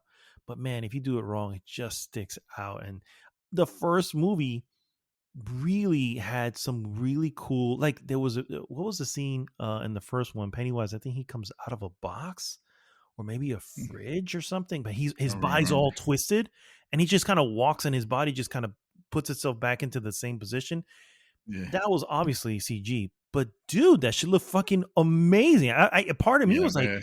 is this, if that was, I was like, that looked real. And I was like, man, that Yeah. worked. And it was creepy on top of it. You know what I mean? This CG stuff here, and to be fair, there was some scenes that did work. Like the freaking what's his name, the big dude with the axe that's chasing him around the park. I can't remember what it was, but anyway, Oh my god, yeah, that yeah, yeah, that's the big I was gonna say statue. Conan, but it's not fucking Conan. What is it? No. It's supposed to Bunyan, be. Paul Bunyan. Yeah, Yeah. yeah. So anyway, when it worked, it worked. When it didn't, it really didn't. And then of course you have Aw. the end, and it was just like, so that's it, huh? It was that looked fairly simple, didn't it? You know what I mean? It's like, and then part of me is like, I feel like that kind of is what they did in the first one. I guess I don't understand. It kind of was, the same So answer you had someone get before, it a little guys. bit more? Yeah. There was a guy who was in the prison, in the mental institution, that I get it. I'm not an idiot watching films. I understood what he was doing. I didn't understand, like, it was something new that Pennywise was doing, where it was like he's using someone to, at least I assume, because it was a red balloon, Uh-huh. then it would be him. But it was just like weird. It's like I didn't know. Okay, so he can get minions to come help him out that are not I don't know. That was just poorly explained, and not Yeah, again, and not any yeah. explanation, but they didn't get a little bit more just to say because he didn't do it in the first one. You know what I'm saying? It's like this is this a new ability of Pennywise's? You know, Oh. Pennywise's abilities, by the way, are like all over the place. It's like this guy can do this thing can do anything. It's just it's just like I was like, It this makes you almost wonder, like, it's what weird is meant. and it's scary at the same time. It was like, well, no Yeah. limit is no limit, but at the same time, I'm like, no limit also makes it like, well, then what the fuck are we doing? Just die, guys, because clearly there's is no way of stopping him. There's no way of stop- Yeah. It makes it sound like, well, this guy obviously, comes out at a certain point in time where the more people fear, the more powerful he gets, and he somehow has a way of affecting or having an effect on some people's hearts, where people that are the people get extra mean or extra evil. Yeah. Because in the book they try to play this whole town like this is a shitty town, like shitty people living here. And Oh, dude, the opening scene. This was, yeah, I mean, that probably was the most horrific and scariest moment of the entire time, bro. exactly. And I'm not talking about the part with Pennywise, bro. I'm talking about No, just no. the It scene was where just everybody people. with the. Yeah. I was like, I mean, that set the tone, and it Mhm. just never came back to that. Not that I No. needed to see that because that was pretty harsh. I mean, I was like, this was out. I was like, I was angry, because those type of things get you angry. But I'm sorry to interrupt. I was just trying to say that No, that was another. You nailed it. That's exactly what it is. It's like it has a way of influencing those people to where, like, yeah, you can almost say that they almost turn into minions of them indirectly, because evil people doing evil deeds, right? Yeah. And that just makes Pennywise stronger Somehow, because he also something about the fear changes. I don't know, makes it easier. I don't know. I don't know. But the point is, again, a little long, not a little, a lot long. Wasn't really scary, other than that moment I just mentioned and the very first scene. I can never sit for that 3 hours again. I mean, it's just really a lengthy time. But if I had to get a score, I can't say it's bad because it's not bad, really. That would be ridiculous. But I would definitely leave it at a 2.5. Just mediocre. Damn. It was some of the CG, and it's a shame because the first one I enjoyed the first one. Oh, the first one was great. You know what I mean? Yeah. Absolutely. That I can watch again. I can literally sit and watch that one again. I feel like this book or this story really needs like a season, a 10-episode season to really get every little bit out of it. Wait, wasn't there a That was a miniseries, yeah. that was a miniseries, yeah, exactly. I don't know how many episodes it was, and I've never watched that, believe it or not. No, but me neither. But I want to say it was probably that. It was for like a 10 episode. Maybe. Oh, so I mean, it makes sense, and the whole point was that their adult lives were not ideal to be taken into like a movie by itself, especially when they didn't even follow the events of the book 100%, but you could tell they tried to, and some of the things were not going to land as much without the counterpart for being presented first, or when they were a kid, So, and also the editing killed it, because I enjoyed this movie a whole lot more than you did. I'll say that. I thought this movie, I will still say it was let's say good. I really want to say really good, but since you're really giving me pointers to, the movie was long. I do remember that, and there were some things that I can't, like the first one was way better. Like the first one was easily, it was really easily good. a 4.5 to me. I love the first one. And the second was I was satisfied. Maybe okay, we're giving it a a 4, but I was disappointed. But I don't disagree with any of your points at all, because it was long and it was kind of draggy and not scary, even though I kind of preferred it not being super scary. I mean, I see what you're saying, but I mean, if I'm coming to see a horror film, I mean, there's just certain expectations. Absolutely. You know what I mean? It's like, Yeah. Again, I'll say this all the time. Hereditary was an excellent film. Fuck, Okay, I mean, there's just no denying that was an excellent film. Won't never watch it again, but it was an excellent film. You know what I mean? And it delivered where it needed to deliver. You never felt freaking comfortable watching that film, but you were still interested. You were still curious as to what the hell was going on. That, my friend, is a truly good horror film. And the first one didn't have scares like that, obviously, but it did have a level of creep factor, of really giving you that creepiness. And it had had the occasional earned jump scare. But yeah, the second one just kind of fell flat, man. Fell flat. And then, like I said, at some point, if I'm turning to look at my phone, I'm like, all right, you've lost me. You've lost me, because I generally don't pay attention to my phone when I'm watching a movie. So but anyway, so that's all we've been doing.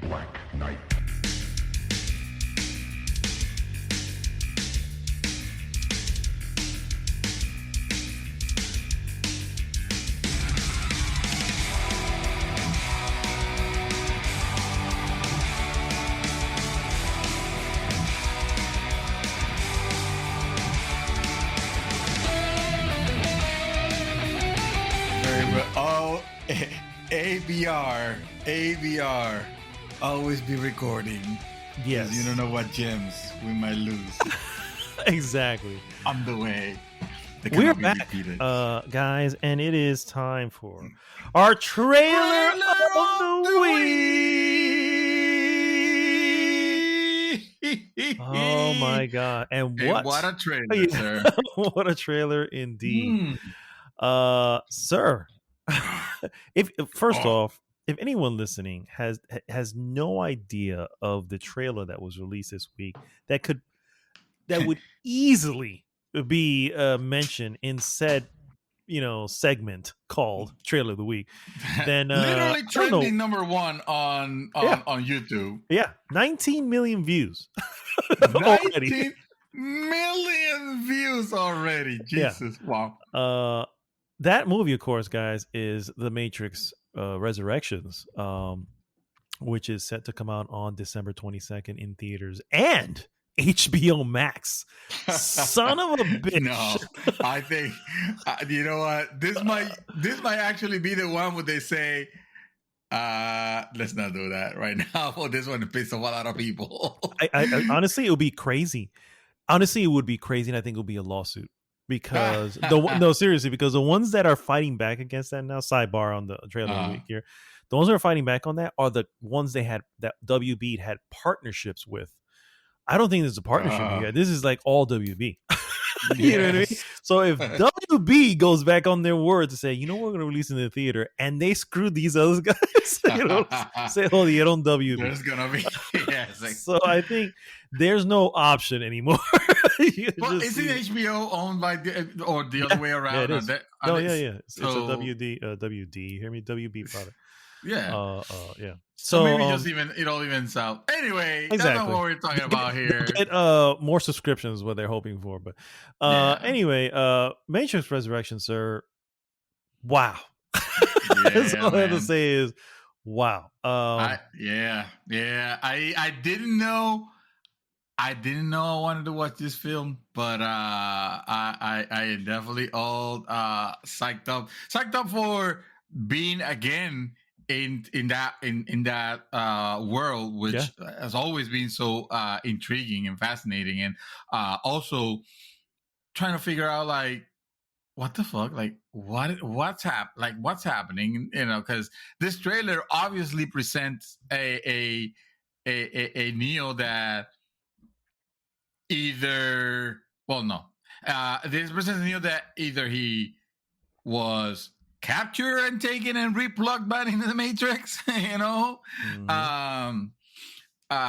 or the end. Like I need to understand how this relates to how the So how recap, Revolution ends. yeah, recap on Revolutions, right? Um, he gives himself over to the machines. Right. They use him. They use Neo and the code to essentially take out all the Smiths who have become a virus basically in the system. Yeah. And it basically brokers in a peace between the Yes. machines and the humans, right? So we don't know how long ago that was from here. You know what I mean? Well, all we need to do is just look at his age. I mean, he has turned true. to John Wick in this trailer. So. This is definitely John. Yes, John. That's my only. That's my. If I had one critique, I was like, dude, you couldn't do one thing different. You couldn't shave or cut your hair or both, just so we can know. Or just CGI yourself young again. Like, we don't care. The technology's here. It's just so odd. It's like this. It's clearly John Wick. It's like this is John Wick. Yeah.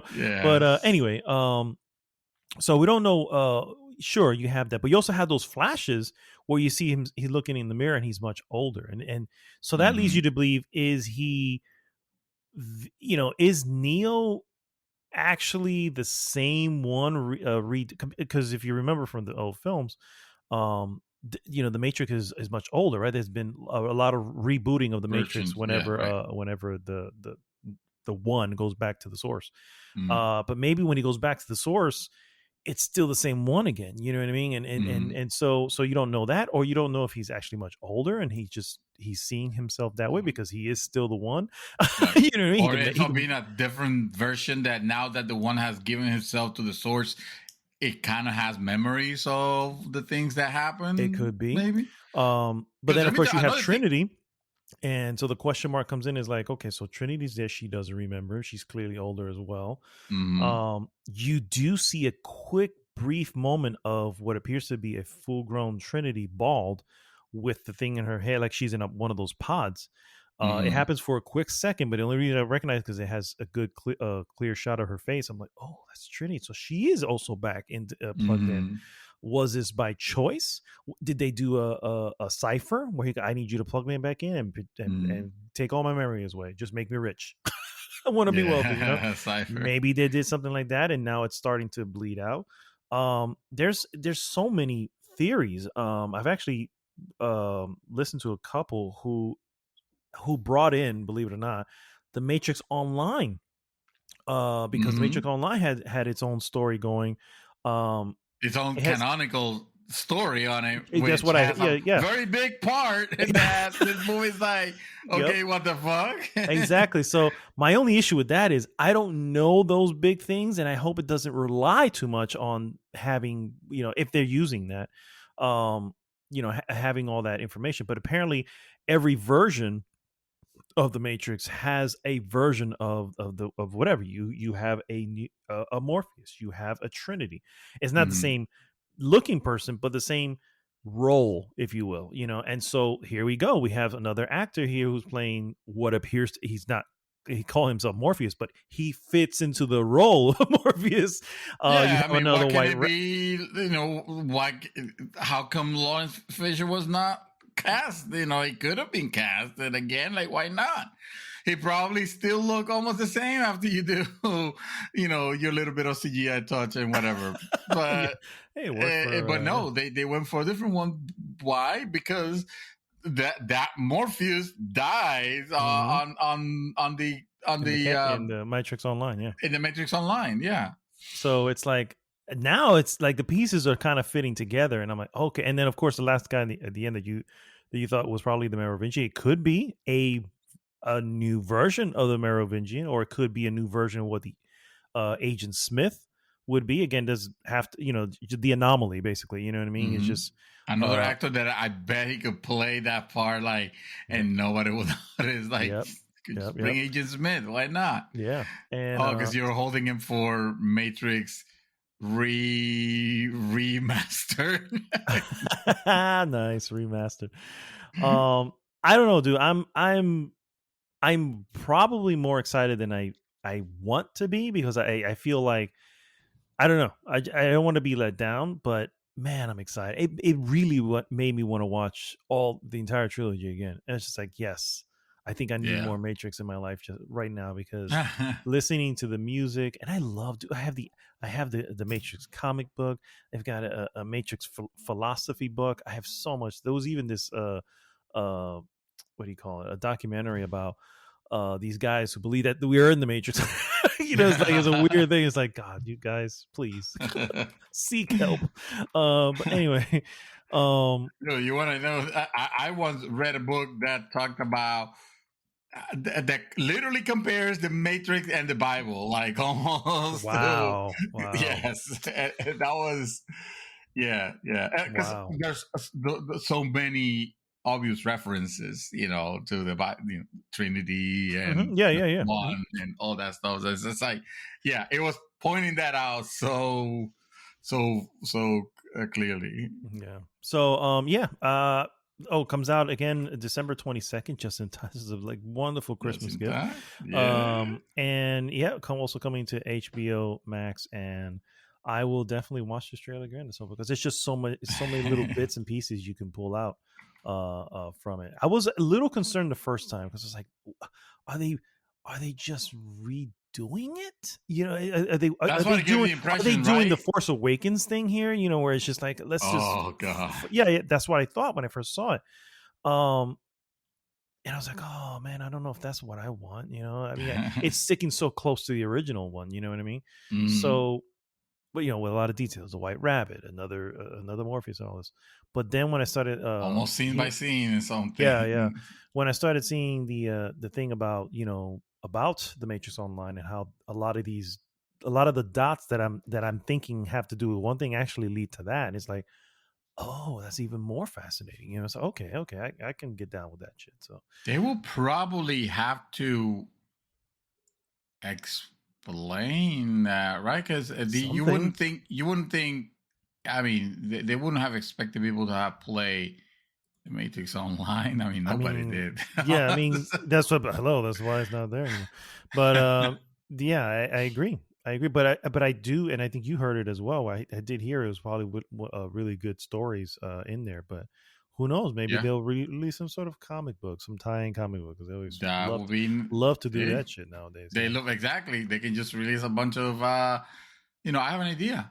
Why not release a series of short movies that could explain the things that happened up to that point? Maybe call it like they should be animated. So maybe call it the animation Matrix. Maybe oh, kind of like that doesn't sound good Blade though. Runner. Blade Runner Like, 2049 had 3 shorts that were yeah, released before the film that filled in the gap between Blade Runner and Blade Runner 2049.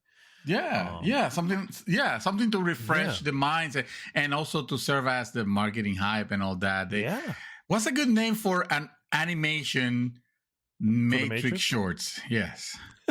Other The than the Animatrix, animate. There you dude, that's perfect. Well, you know what? You should so they you should should do the trademark Animatrix that. 2 is what I'm hearing, because this will fill in the.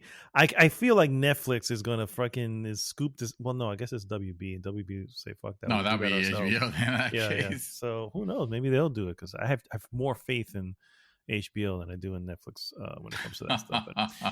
But anyway, moving on to our next segment, guys. It is the Mouthfuls Games Radar.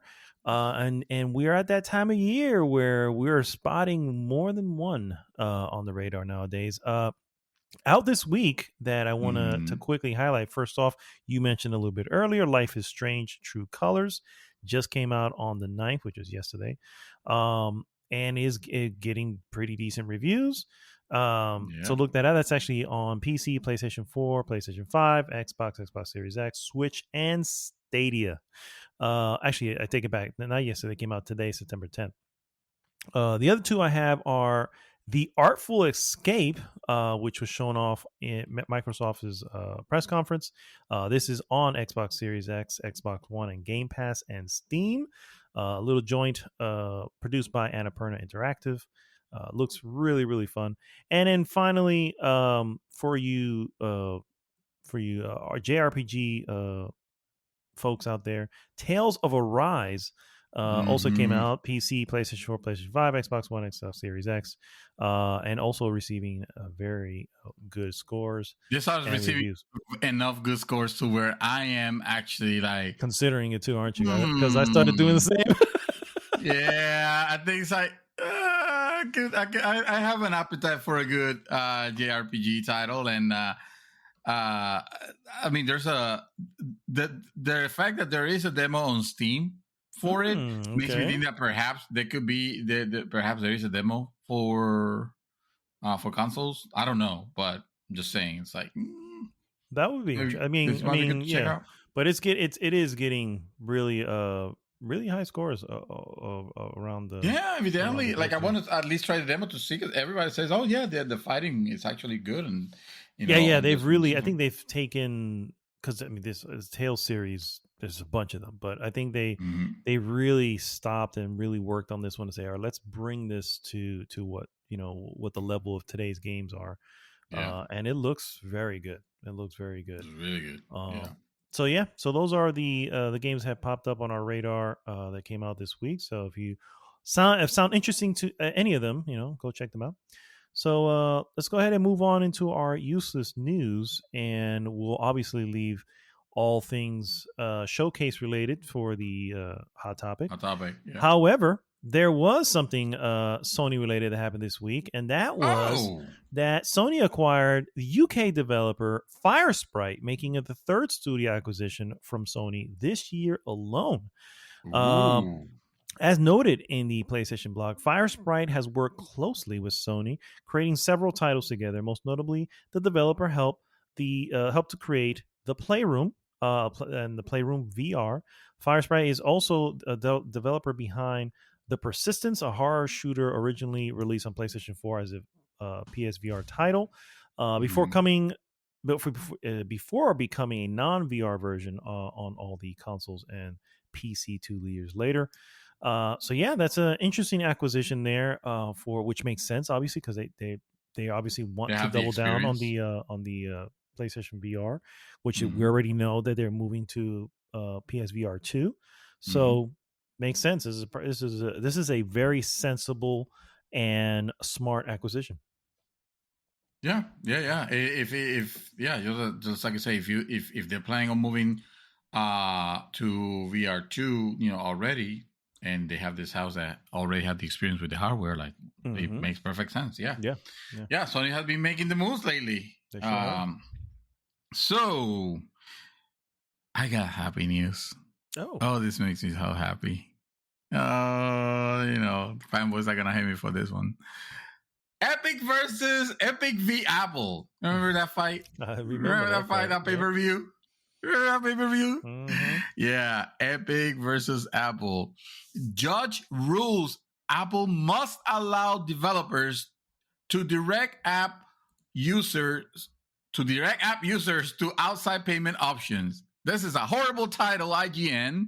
But basically what it's trying to say is that the judge said, no, son, you need to let you need to let developers allow other methods of payment, because it can't be just you on the toll gate collecting a mafia inducing 30% of the cut of the sale of items. And of course, first thing I see is, and I'm sorry, I'm not gonna call it any better, because if you defend this, you're a fanboy.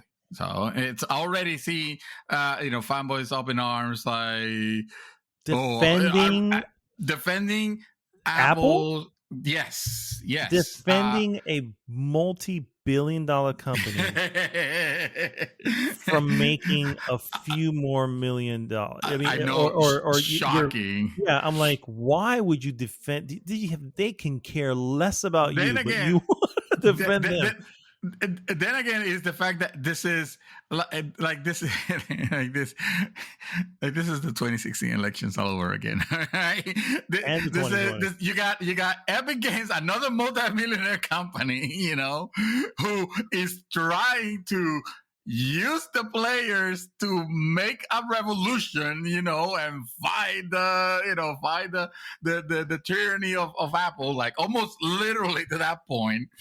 And like, which it's ridiculous on their part and not something I am defending. Like, I'm not happy because Epic won. I'm happy because developers in general won. Epic had the money to be able to pursue this and go against Apple in court. A smaller developer making an app on the App Store and trying to make a meets out of it would not have been able to, right? Mm-hmm. And let's say they make a hit, Apple still gets a very fat cut of that. And don't get me wrong, this is not just a win for developers on the app, on the Apple ecosystem. This is a win in general because this is already setting a precedence for the Google Play Store, which is the same one. And by the way, Epic also sued Google, so that trial just hasn't happened yet. But Google may just back out of it. It might not be happening after. They might settle. They might come up to an agreement. The also other store. I mean, this affects PSN. This affects Xbox store. So yeah, this is actually a pretty big deal. So a judge have finally ruled in the Epic versus Apple lawsuit, most notably issuing an injunction in Epic's favor that forces Apple to permit developers on its platform to link to outside payment options within their apps. The injunction states that Apple is permanently, quote, there's a quote, permanently restrained and enjoined from prohibiting developers from including in their apps their metadata buttons, external links, or other calls to actions that direct customers to purchasing mechanism, in addition to in-app purchasing, and to communicating with customers through points of contact obtained voluntarily from customers through account registration within the app. This specific ruling, end quote, by the way. This specific ruling favors Epic, which brought a suit against Apple following Apple's removal of Fortnite from its Apple Store last year after Epic incorporated the ability to skirt Apple's payment system, thus avoiding the Apple's 30% platform fee. However, this case, this was the only point on which Epic won the case. The court's final order took issue with both parties' definition of their relevant markets, saying that the markets the two were fighting over was neither Apple's internal system, as Epic said, nor all the gaming, as Apple claimed, but rather, quote, digital mobile gaming transactions, end quote. Given that market, the court declared it cannot ultimately conclude that Apple is a monopolist under any either federal or state antitrust laws. But nonetheless, the court stated that Apple's conduct was anti-competitive, hence the injunction. The court stated it believes the injunction will increase competition, increase transparency, increase consumer choice and information while preserving Apple's iOS ecosystem, which has pre-competitive justifications, end quote. Apple did countersue Epic for breach of contract, and the judge ruled in favor of Apple on this point. The court has ordered Epic to pay out 30% of the $12,167,719 in revenue Epic collected from users in the Fortnite app on iOS through direct payment between August and October of 2020, plus further damages. The total Epic will pay Apple is at least $3.6 million. Yeah, sounds right. I guess that makes sense. It's still a contract, and it's still a contract. Yeah, you got to be able to honor the contract. Yeah. Yeah, Huh? exactly. It's like it don't matter. It was. I mean, yes, it was kind. You got it was totally out of anti-competitive. It's totally dirty business. But hey, you signed You the still paper. enter the contract exactly. Exactly. You knew this was going in, so that makes sense. Exactly. I'm gonna jump ahead to another. It says, Apple and Epic has each issued a statement in response to the ruling. Apple is as follow, as shared by business reporter Mark Gurman on Twitter, and the quote is: "Today, the court has affirmed that what we've known all along: the App Store is not in violation of its antitrust law. At the court's Recognize. Recognize. recognize? Is that what it says? That's Yeah, yeah. not what they typed here. At the court recognize success is not illegal. Apple faces rigorous competition in every segment in which we do business, and we believe customers and developers choose us because our products and services are the best in the world. We remain committed to ensuring that the Apple Store is a safe and trusted marketplace that supports a thriving developer community and more than 2.1 million US jobs, and where the rule applies equally to everyone." End quote. Tim Sweeney also responded, also on Twitter, on behalf of Epic. And this is another today's ruling isn't a win for developers or for consumers. Oh shit! Then I made a mistake because that's exactly what I said. Sorry. Back to the quote. Today's ruling isn't a win for developers or for consumers. Epic is fighting for fair competition among in-app payment methods and App Store for a billion consumers. Okay, what the hell did you say, Tim? You're drunk in power. App stores for 1 billion consumers. Yeah. Yeah, no, but today's ruling isn't a win for developers or consumer, and now you're saying it's a win for billions of consumers. Okay, all right. Fortnite will return to the iOS App Store when and where Epic can offer in-app payments in a fair competition, with Apple's in-app payment passing along the savings to the consumer. Thanks to everyone who puts so much time and effort into the battle over fair competition on digital platforms, and thanks especially to the court for managing a very complex case in a speedy timeline. We will fight on. End quote. That is actually very quick, believe it or not. Yeah, I was thinking the same thing. Yeah. That was surprised. I was surprised the outcome. Yeah, that's money, my friend. Money can move the shit up the chain faster. Oh yeah. This is a win for, I think, would be for smaller developers who can probably try to start their own little in-game store or something like that. And I'm like, that's cool. That's money, that's not coming out of their pockets, and that should help them out if they're able to do that. So yeah, I will root for the little guy on here, but I still say it's not Epic. the little guy, however. So yeah, exactly. So let's be real. I mean, I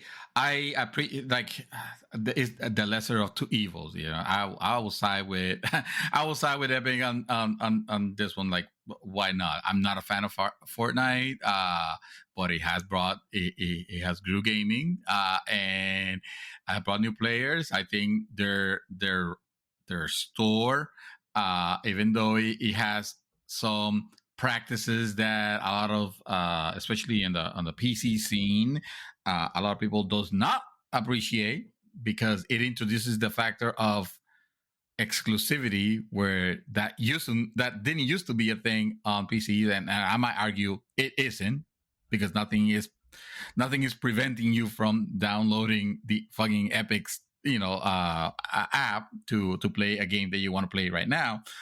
But I understand people's preferences of stores and whatever. Like, that's whatever. It's still exclusivity clauses and stuff like that. And I know people that will not buy the Epic Store version of a game. They will wait for the release on Steam, because, well, that's how they play. But whatever. If they're too ridiculously rich companies valuing in the billions and trillions, actually. So this win, I celebrated more for, like you said, the upcoming developer that hopefully we'll have the option. We'll have more options. I've always been advocating for more options, and hey, this is more option. Turns out more options equal good. There's still people that live in this world that does not believe that. Having more options actually is good. You can have an overabundance of option in some things, and yes, I agree. You know, too much of anything is not good. Exactly. So, but in this case, one payment versus a few payment systems, not bad. Not bad. Because, I mean, at the end of the day, if you like the game that you're playing, you want the developer to receive the bigger part of the revenue, not the store holder. you know? I agree. Not the platform 100%. holder. My next piece here, sir, is speaking of people suing each other for people with money suing each other for money. After Black Widow's release plans changed, Scarlett Johansson's team reportedly tried to negotiate a deal with Disney for the star to receive $100 million for the movie. According to a report by Wall Street Journal, quote, the calculation was based on what the star would receive in a hypothetical global box office take of $1.2 billion. A sum that was estimated based on Marvel's past theatrical releases before the COVID-19 pandemic, plus Johansson's $20 million starting salary for her titular role in the movie. The actress representative allegedly approached Disney with the $100 million figure as a starting bid. However, the report states that negotiations didn't get off the ground as Disney never even made a counteroffer. Really? They were like, "Screw you, lady, get out of here." Let's start with, you should pay us more. I'm gonna say let's start with $100 million to start. What do you say? Hello? Hello? I know. Is this thing on? So Johansson, of course, decided to sue Disney for over the alleged Black Widow contract breach after the movie debuted simultaneously in theaters and Disney Plus. And Disney and Marvel were unresponsive to negotiations despite Johansson's contract reportedly assuring her that the movie will be released exclusively in theaters. Obviously, we know the details after that. Disney later, of course, responded to Johansson's lawsuit, claiming that they had fully complied with Ms. Johansson's contract and that Black Widow's release on the premiere service had significantly enhanced the star's ability to earn additional compensation on top of her $20 million that she had already received. That's so. First off, yes, it's hilarious to hear the 100. So we need to negotiate here. It's just we're gonna start with 100. Yeah, I mean, Black Widow. Black Widow movie is there was an Avengers nothing. It should be nothing in that trailer when we first saw Black Widow that was like we all were like, ooh, yeah. That like, was not going to be a $1.2 billion. I am sorry. No. Don't get me wrong. I'm not saying obviously she's an awesome actress. She plays an awesome role as Black Widow. But oh, and by the way, the movie has been out now. Okay, so there has been nothing that has led anyone to believe that this was the movie to be seen. You know what I mean? Like, you guys missed it. You should have went to the theater. No, none of that happened. So no offense, 1.2 billion. Stop it. Half of this, I wonder if it's just the her representatives convincing her, going, no, man, look what they made before. You should have made more than this. We should definitely, and we should actually be paid. I mean, you should be paid. Yeah. I knew we should have earned this. No, when I say we, it's the royal we, right? That's what I'm talking about. Yes, exactly. They will learn not to mess with us. I mean, with you. Oh my god, that's hilarious. My next piece, guys, is another one that it warmed my heart. See, I'm all today about delivering great news. Yeah, I see. The Verge infamous PC build gets fixed. You guys might not remember this, but in 2018, the Verge released what has to be. It doesn't matter what point of view. You could be a complete novice of PC. If you watch the video, it has to be. It must have been a parody, or it was disguised as a parody, or it fooled us, or this was fucking what's the guy that had his own Amazon show that it's like everybody's seen on the joke, or oh my god. I forgot the name of the actor, or the movies that he made. They're dumb. It was on Amazon. He speaks with an accent. He's kind of stupid. Borat. There you go. Borat. Oh, okay. Yeah, this was. I was wondering if this was a Borat level thing, but it was horrendous. Every instruction given on this video, how to put together a PC, was entirely offensively wrong. So much so that I found the need to actually watch it again somehow. I bought that case actually. I didn't end up using it at the end of the. I ended up changing it because the case ended up being a piece of shit. But I ended up buying that case and saying, no, I'm gonna build myself a new PC, and it's not gonna be difficult to top what The Verge has done here. Like I said, that case was garbage, so it didn't matter. He had no hope of redeeming, or did he? We're gonna find out. Back in 2018, The Verge released a guide on building a new PC that was, well, from where I was sitting, not ideal. This is from Kotaku. From where some angry PC nerds were sitting, that's me. Though it was an outrage. Yep, that's me. How bad was the video? It has its own, know your meme page. That's how bad. The guy was full of glaring omissions and bizarre tips, from a strange obsession with power usage to the most liberal use of thermal paste you've ever seen. Yes, he was pretty much icing that CPU with thermal paste, like if it was a cake. The original video was eventually removed from The Verge, so you can still see it online if you look for it. And written petitions remain online, with the site claiming that it didn't meet their editorial standards.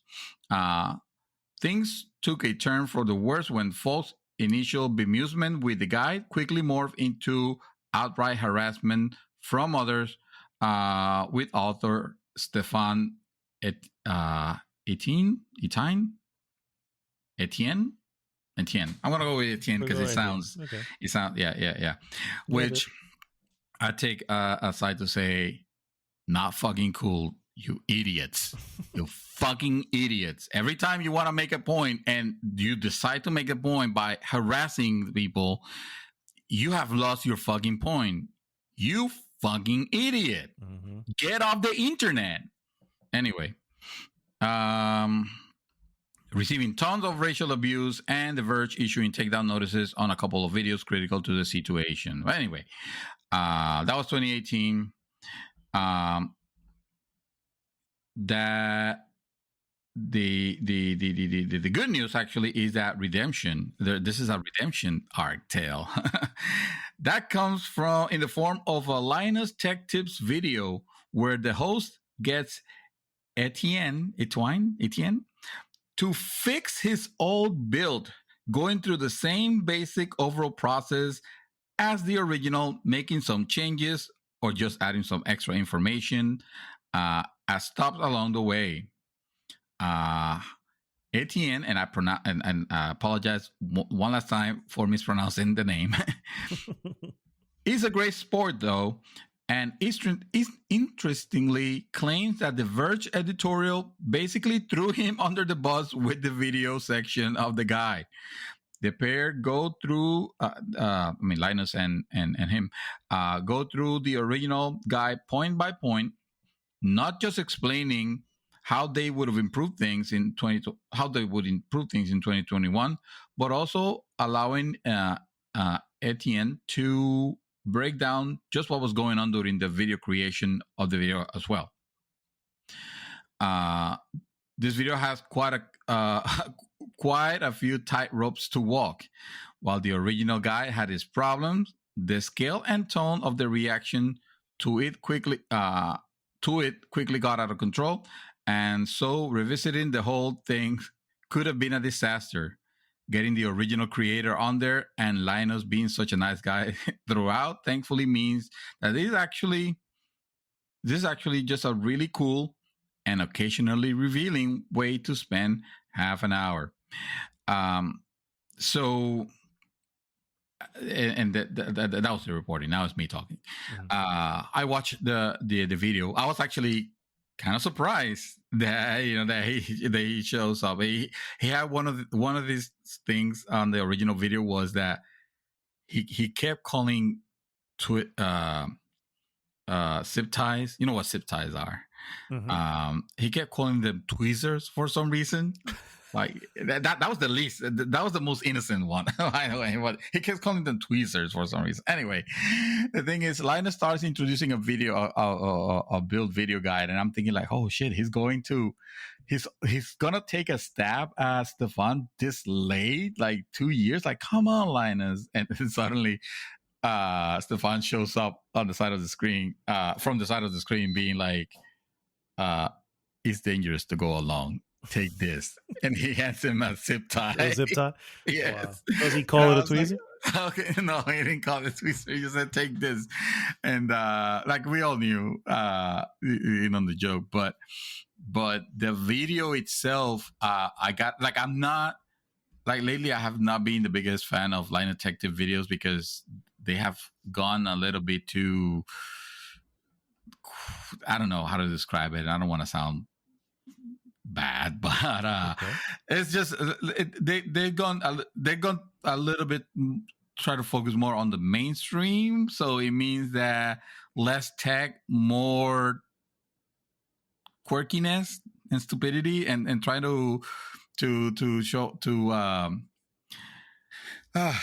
market his store, on every video, like in a terrible way. Anyway, so I don't watch his videos as much as I do, but I gotta give him credit. I actually gotta give even more credit to Stefan for being such a good sport with it, because they went through the video explaining what went wrong or what he should have done. He was taking points from Linus's. He was explaining why things happen the way that they happen, but it never sounded like he was just making an excuse for him. He did mention that, hey, this was kind of like, I didn't get a chance to watch the script like at all. Like, all of this was pretty much from me, and you could tell from watching the video that this guy is just making shit up. There's no script here, and there's no, like, usually when you're building a computer and you want to demonstrate, you need to be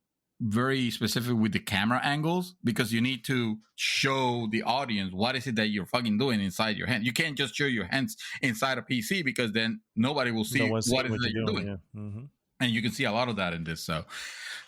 So yeah, wow. It was the comments on YouTube also, like, which are usually a cesspool of, it's the internet, but surprisingly enough, they were all very supporting and kind, and like, hey man, way to go, like, this is redemption, alas, and cool for you to show up. People thinking like, hey, it's good that he owned to it. And he went in, and from what I understanding, actually not my understanding, Linus actually mentions this on the video directly. He reached out to Linus for this, and he thought it was a good idea. And of course, he reached out because that channel is huge. on YouTube. That's the biggest tech channel on YouTube. Let's just say, right now. Okay. So this was an opportunity at Redemption, and he like fucking 3-point shot nailed it. It was perfect. So Nice. Good stuff. So yeah, I'm happy for him. Legitimately. Good stuff, man. My last piece, guys. Sir, you know Far Cry 6, right? You've heard of that game, right? It's a little indie title from Did they announce that? yeah, from a French studio. I'm trying to remember their name. Oh, Ubisoft. Yeah. Soft So, yeah, parts. the soft of Ubi. Yeah. It's actually set to come out. Soft of set to come out just under a month. October 7th is the release date. Holy crap! Ubisoft just unveiled their Far Cry 6 post-launch plans, and it is chock full of a lot of stuff. First and foremost, of course, there's a season pass that you can get immediately when you get the game. With the season pass, players will take control of the series' most notorious villains, Vas Montenegro, Pagan Min, and Joseph Seed, and all played by the original cast. Over the course of 3 DLC releases, players will embody a different villain struggling to escape the horrors of their own mind in a brand new, quote, die and retry experience, end quote, inspired by the roguelike genre. Oh no, that makes it a lot less exciting for me. Yeah. Starting with nothing more than a pistol to defend yourselves, player will need to find new weapons and unlock power-ups to become stronger and progress deeper into the depths of the villain's psyche. Blending intense action and storytelling, each DLC will provide a unique opportunity to better understand each villain's past, personal demons, and motivations. This season pass comes automatically with the Far Cry 6 Gold, Ultimate, and Collector's Editions. Season pass again includes those particular DLCs. The first one, which is Voss Insanity, is planned for November 2021. The episode 2, Pagan Control, planned for January 2022, and the last one, Joseph: Collapse, planned for March 2022. The Far Cry 3 Blood Dragon season pass holders will also receive original copy of that game. Also, there's the Blood Dragon set, which includes 7 items that can be used in the main game: 1 outfit, 2 weapons, a vehicle, a weapon charm, a fang for hire, and 1 vehicle chibi. Additionally, the fight to free Yara will continue with the addition of regular free content expanding on the Far Cry 6 universe after the release of the game, playable in solo or 2-player co-op. This robust mix includes 1 weekly insurgency, so every week from launch and available after the completion of the main game. Partisans of Anton Castillo will rise across the island of Yara and pose new threats for the players to eliminate. Another thing, they will include 6 special operations taking place in unique areas in the world. These operations will include new gameplay mechanics, as players must snatch highly unstable chemical weapons from Anton's armed dealers and get to the extraction point before it overheats. And then finally, 3 crossover missions, which has guest stars and beloved brands. These include Danny Trejo, Rambo, and Stranger Things. Yeah, insane. So a lot of definition content. of insanity. It is.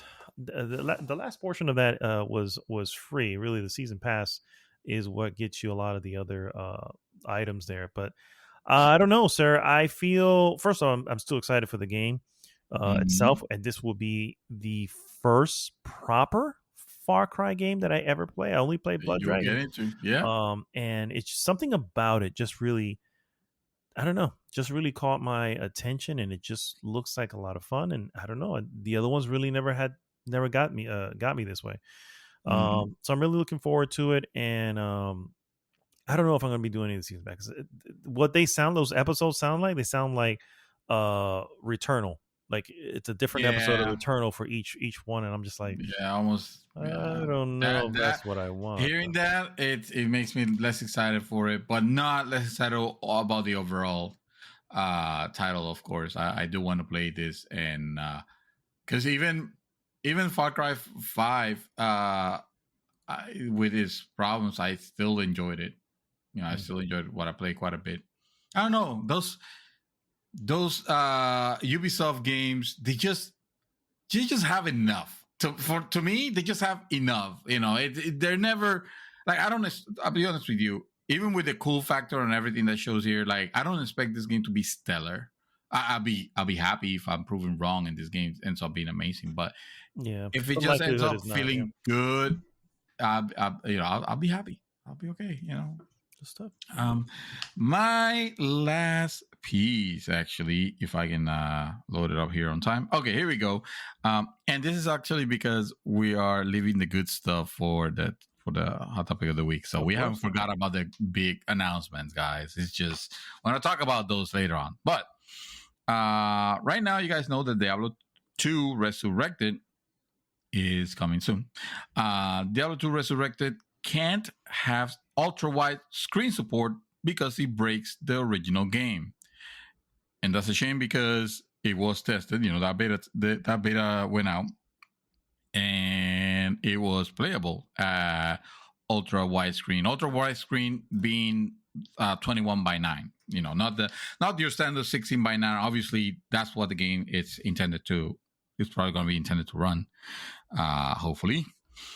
Activision Blizzard is currently we already know that part. And they're currently facing serious ongoing allegations and harassments. And IGN feels the need to remind you of that in the beginning, prior to the first paragraph. Anyway, Diablo 2 Resurrected won't feature ultra-wide monitor support when it launches on September 23rd, due to a discovery that the widescreen breaks AI mechanics within the original game.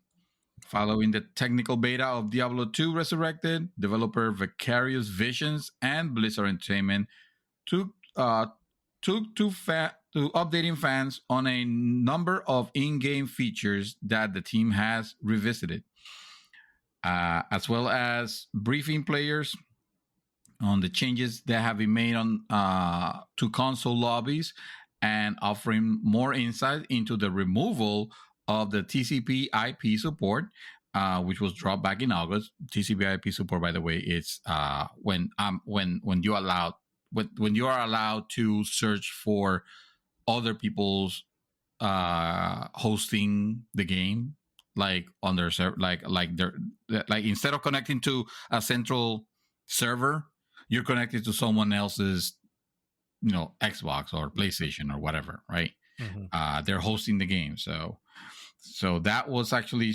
supposedly going to be offered, and that was dropped later on. Blizzard also updated fans on the subject of ultra-wide monitors and why players won't be able to utilize the full width of their 21:9 screens when the game launches. According to Blizzard, the issue mainly stems from the AI game not registering players at distances available to those using 21:9 ultra-wide screens.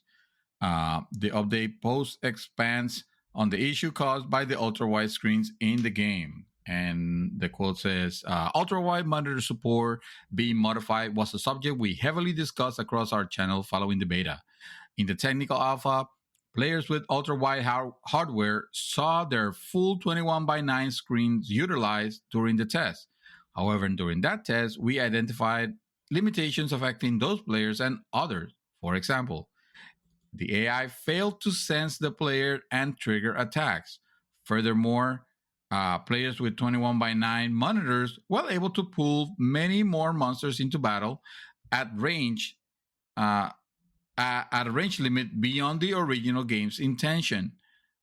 In a scenario where players, for example, playing a range class, were attacking monsters, players with 21:9 monitors could hit enemies with that extra screen space, but the monsters would not pull or react, but could still be defeated, mind you. So you can basically run to a boss from the side and just like not get close enough, but because you have a bigger monitor, you can see a larger area. You can start killing them without them registering the hits. Basically, Wow. that's kind of crazy and like understandable, but at the same time, like really, you can do anything. I guess reworking the AI would have been a lot more difficult, but you know, ultimately, the AI doesn't register getting hits from additional distances in a 21 by 9 monitor that a 21 by 9 monitor provides. That's not intended, specifically if you're sharing a game with a 16 by 9 user. I joke. That was actually very mean. I apologize for that. I don't mean that at all. I actually think of my He next does, monitor just a little being bit. no. You know how they have even the super like 32 by 9, like even that. I'm thinking like, no, I think I'm gonna go back to just a regular 4K monitor, 16 by 9, because most games are that actually. All games are that nowadays. To protect the integrity of everyone's experience and promote equal playing field for all, those with ultra wide monitors will be able to have their game screen previewed, extended to 19 by 9, the maximum length of the in-game limitation zone, with a vignette on the sides of the game screen. So you're gonna have not black bars, but you're gonna have like arcade looking vignettes on the side, remember like the arcades will have. Yeah. Anyway, it's just basically, I mean, the message is there. It's, yes, it sounds cool. It sucks that the game won't be playable at 21 by 9 screen. Obviously, those of us who actually have screens like that prefer our games to take advantage of it, because that's why we pay for the extra real estate. This particular case, I can at least understand where they're coming from. I mean, it's kind of silly that they didn't realize this beforehand, but then again, I'm not. I mean, I'm just a backseat developer at that point, and I don't want to be. I don't want to be saying what they couldn't have done. They could have stopped all the harassment going on. That's what they could have done. No, They could have tried to focus on that a little bit. they could have. Yeah, maybe. Yeah, exactly. So, I mean, it seems the solution. It's the best I could do at that point. Obviously, we don't want 21 by 9 players having advantage, because my understanding is that game also have PvP, and you don't want to give the advantage of 21 by 9 players in that playing field. And also, it doesn't make sense. So, yeah. Did you hear about the weird bug that it's been fixed, but it was a weird bug that Dark Souls 2 had, where when it was originally updated to 60 frames per second, for whatever reason, it would cause your weapons would degrade faster. I heard that. You remember Yes. that? Yeah. I just heard about that recently. I'm like, what a strange fucking thing to happen when you're literally improving the game on frame rate. And it's like, oh shit. That's actually like, that's not the ideal way. Like the fucking Fallout engine, that I believe to this day might still do this, although they might have implemented some sort of fix. But anyway, tying physics to frame rate is a fucking terrible idea. Also, that particular one with the degrading of the weapons, I'm not sure. That could also be physics related when you think about it. Like if you hit the weapon. Yeah, if you hit the weapon and it's registering that you're hitting it doubly hard, exactly. It might be, But yeah, on the first, I know that the reason why I didn't play Dark Souls, the original Dark Souls on PC, with mods, like everybody suggested to do, was because honestly, the mods will break the game in some areas. Like the physics will be all wonky, and like I didn't want to. Like I didn't want to play that way. Yeah, exactly. You want to play the the true one. Yeah. Yeah. As the developers, Intended. well, as the developer intended, but also But not couldn't locked deliver. at fucking 30. Don't fucking lock it at 30 just because on consoles it was locked at 30. All right, I bought the PC version. I'm just saying, you put some effort in there. And Anyway, they did. yeah, no, they did. did, They and they did. did I mean, they did a great job on the remaster, Yes. and I haven't started Dark Souls 2, so I don't know, but in my understanding is that obviously first that has been fixed, but yeah, they Yes. also did a really good job on that. So, Mhm. all right, guys, well, that takes us to the end of the new segment. So stay tuned. We're going to be right back with our hot topic. Hot topic.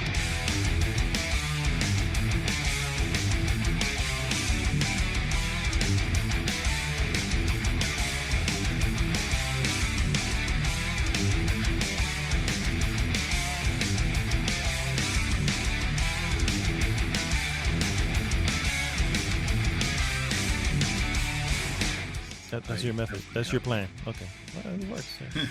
Yeah. We're back, guys, and it is now time for the hot topic of the week. Hot topic. Oh man. Hot topic again, That's messed guys, up. is the PlayStation Showcase. They finally had what could only be compared to an E3 level presentation. Lasted about somewhere, 45-minute mark or something like that. And they spent the first 5-6 minutes showing some weird chess game that was happening in the streets of a city. No. I enjoyed it. I know those things are not what anybody wants to see, but I always like creativity with that, because obviously you got what they were seeing. They were doing the chess game, and the real life pieces were moving about. It was the most Sony thing they could have ever done. It's so stupid that thing with the play. I mean, not to say fucking Microsoft doesn't win any awards, let me tell you, but at least they don't come off as like weird, arrogant pissants. I don't know what the fuck to call them. It's like, it was so dumb that I was like, oh, really? This is gonna be the tone of this? Oh, okay. Brace myself. That's just the But newest then I was- commercial. Yeah, that's all that is. It was a short commercial, for thing, and then they open and boy, let me tell you, I really like what they show this showcase, and I'm not like any worries that I could have had about, well, okay, what's coming up with the Horizon. I mean, we knew that something was they were gonna No have pun stuff intended. prepped, but right. And Horizon also. But man, the games that they are now got me legitimately excited for next year. Before we jump into that, sir, I just realized that we committed a catastrophic faux pas on the last portion of our show, and we'd like to apologize because we forgot when we were talking about the trailer of the week. We were so excited about the Matrix 4, and we forgot to mention the most important piece of that trailer, and the thing that got us most excited about this movie. You forgot NPH, sir. I didn't forget. I didn't realize it was that. I mean, that's even worse. I'm trying to save skin here, and you're saying it out loud that you just didn't think, Mr. Neil Patrick Harris was important enough to be mentioned. I mean, he didn't need to be. If you saw the trailer, you saw him. I guess I understand. I mean, MPH is, let's be real, MPH is, it's Scott's gift to humanity. Exactly. Hey. But still, all respect. I mean, you're putting freaking NPH next to John Wick. I know. It's a little too much. It's a little too much awesome in one room. Yes. Yeah. I agree. No, exactly. Hey, there you go. This is what made the trailer shine, and they open with that. That's the thing. Do. Yeah. All They right, do. let's bring it to Sony. Well, I feel like this really overshadows Sony's show, but we still need to have a topic. So we'll talk about Neil Patrick Harris. I mean, Sony's presentation. Damn Sony's it! presentation, yes. Yes. All right, so we're going to basically go through the announcements in order of how they were shown. And obviously, we'll just talk a little bit about what we want to. If there's something shown that's a little bit less and you really don't have much to say, we could just move on from it. But starting at the top, Mhm. bro, at the very top, What a way to open this mofo. Knights my of the God. Old Republic remake. Holy shit. The Legend returns. No date provided, but Wow. considering, I mean, this is just my. This is 2023, 2024. No, you know what? I feel like they've been working on that. I can definitely see that. I can see it next year because, especially Wow, if you they're are definitely generous. no, I do not. dude, think about it. They don't have to. I don't think this is getting. I mean, this is not getting the Final Fantasy VII remake treatment, right? At least I don't. I really don't think so. They don't have to conceptualize or anything. That stuff is already there and out. They just take what they know. The storyboard and everything's already done. They have all this time to work on the project, to work on just the game itself. They didn't start yesterday when they announced it. Obviously, they I'm have sure already they been. have, yeah. They've been working on this, so that's what I'm saying. I think I can see how this project could already have maybe a couple of years on it because I've heard the rumors out for a while now. I want to say probably like 2 years or so. And even though this is a console exclusive, as far as I know, this is a console exclusive, but it's also coming on PC, and Yeah, and that's what I heard. PlayStation 4, I think it's timed. Time exclusive, but yeah, PlayStation 5, excuse me, Mhm. and PC. Yeah. So I think I could definitely see it coming next, sometime next year. I would love to.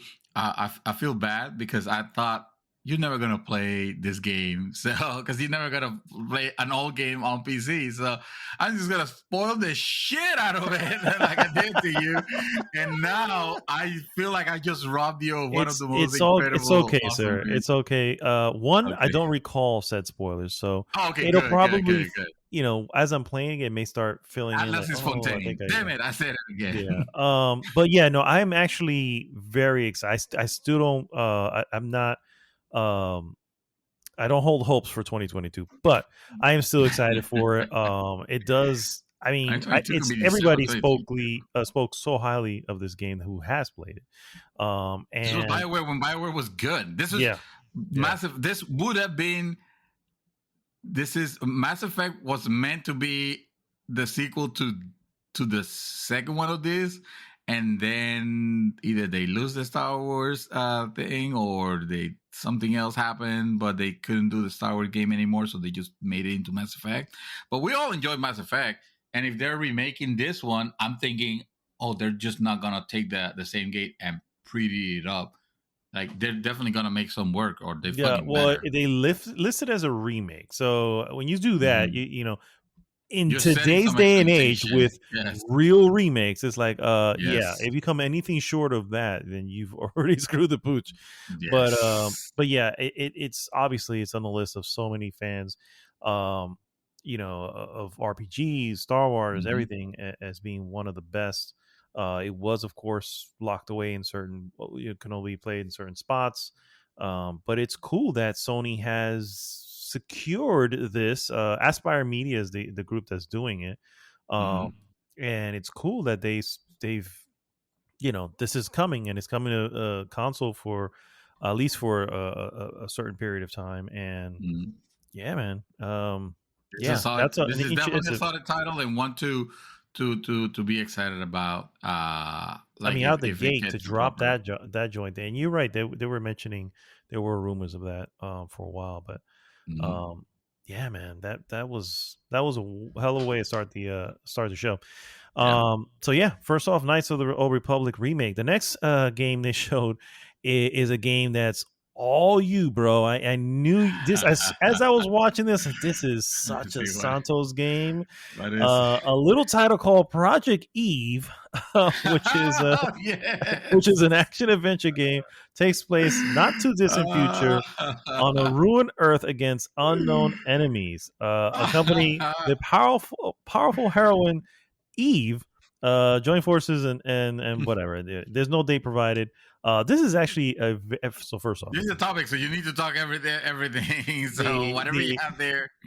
no, it's just kind of going over a little bit of what it's interesting Oh. thing about this. This is actually a Korean company. It's actually in Yes. Seoul, Mhm. and so they have a couple other. I started looking at some of their other stuff, and they make some fucking gorgeous looking games. And this is Mhm. another. Just looking at this Oh, trailer, it's dude, like, they know how to make damn, this is a gorgeous looking games. yeah. Yeah, which is funny because It's a little, it the was a little first much impression. for an evening. A little, it's a lot of scattered ass in that. No, In that, it was like, yeah, there damn. was But a other, I lot mean, of like definitive crotch shots I and was ass like, shots. fucking It hell. was like, wow, this is Bayonetta all over again, and I love me some Bayonetta. I was just gonna So say Bayonetta. What's the other one?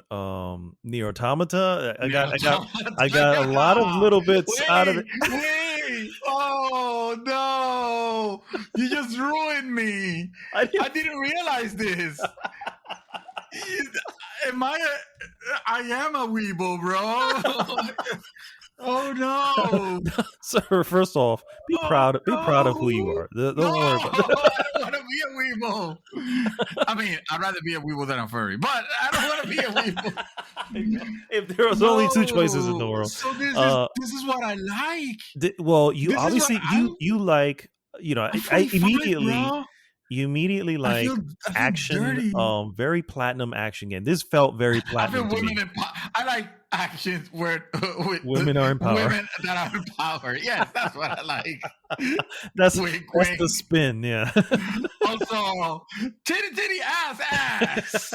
Titty ass. I mean, dude, it was just like this, but needless to say, it still looks really good. Looks like Dude, it's I gonna be was very just well designed. I mean, it's like this looks. I mean, I don't know. It just part of me was like, are we watching cutscenes here? Is this all cutscenes? Like, this is really looking pretty amazing. But see, not me. The first few minutes that I was watching, I was like, "What the hell? Like, come on! Like, this is so blatant." Oh, wait a minute, and then Bayonetta 2? But this No, is, I mean, this is 3? not. This is just trying to be like, oh, she can do that. Oh, that's kind of cool. Dude, there's a scene where she's like in this tunnel or something like that, and I was like, man, this is like flowing, fast paced, and it just Yeah. looks really good. It just looks really good. I'm not a Oh, big it- hack and it- slasher, as you know. I'm not really big into those type of games. I'm surprised. I'm The surprised well, that I you mean, don't- some I do. Obviously, God of War was the original was a hack and slash. yeah, It's become more of an action adventure game at this point, right. but yeah, I do enjoy them for the art. But yeah, this is, man, I'm just looking at it again right now. I'm just like, man, this Yeah, is so amazing. you should probably check this one out. I mean, obviously this is just from the looks of it. We can't really judge the game.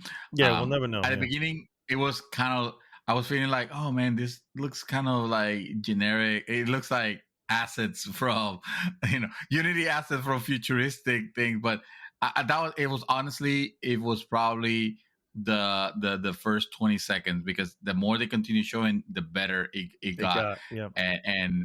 And by the end of it, I'm like, okay, yes, I definitely putting this on my radar because it looks awesome. Yeah. And I was already surprised that shit, this show already gave me like two games to be excited. Yeah. Two bangers from the get-go. Yeah, there's no date, but just from the look of it and how much we saw of it, I'm like, I don't know how much more you guys need. You know what I mean? It's easily got to be a 2022 one, but they didn't even hint as to when it is. But No, take they their didn't. time, because frankly, deliver something good. So Yeah, but yeah. it'll be cool, even though it is like, it definitely looks like it's gonna be the cheesy, overly sexualized character what it is. and all Yeah. that. It is what it is.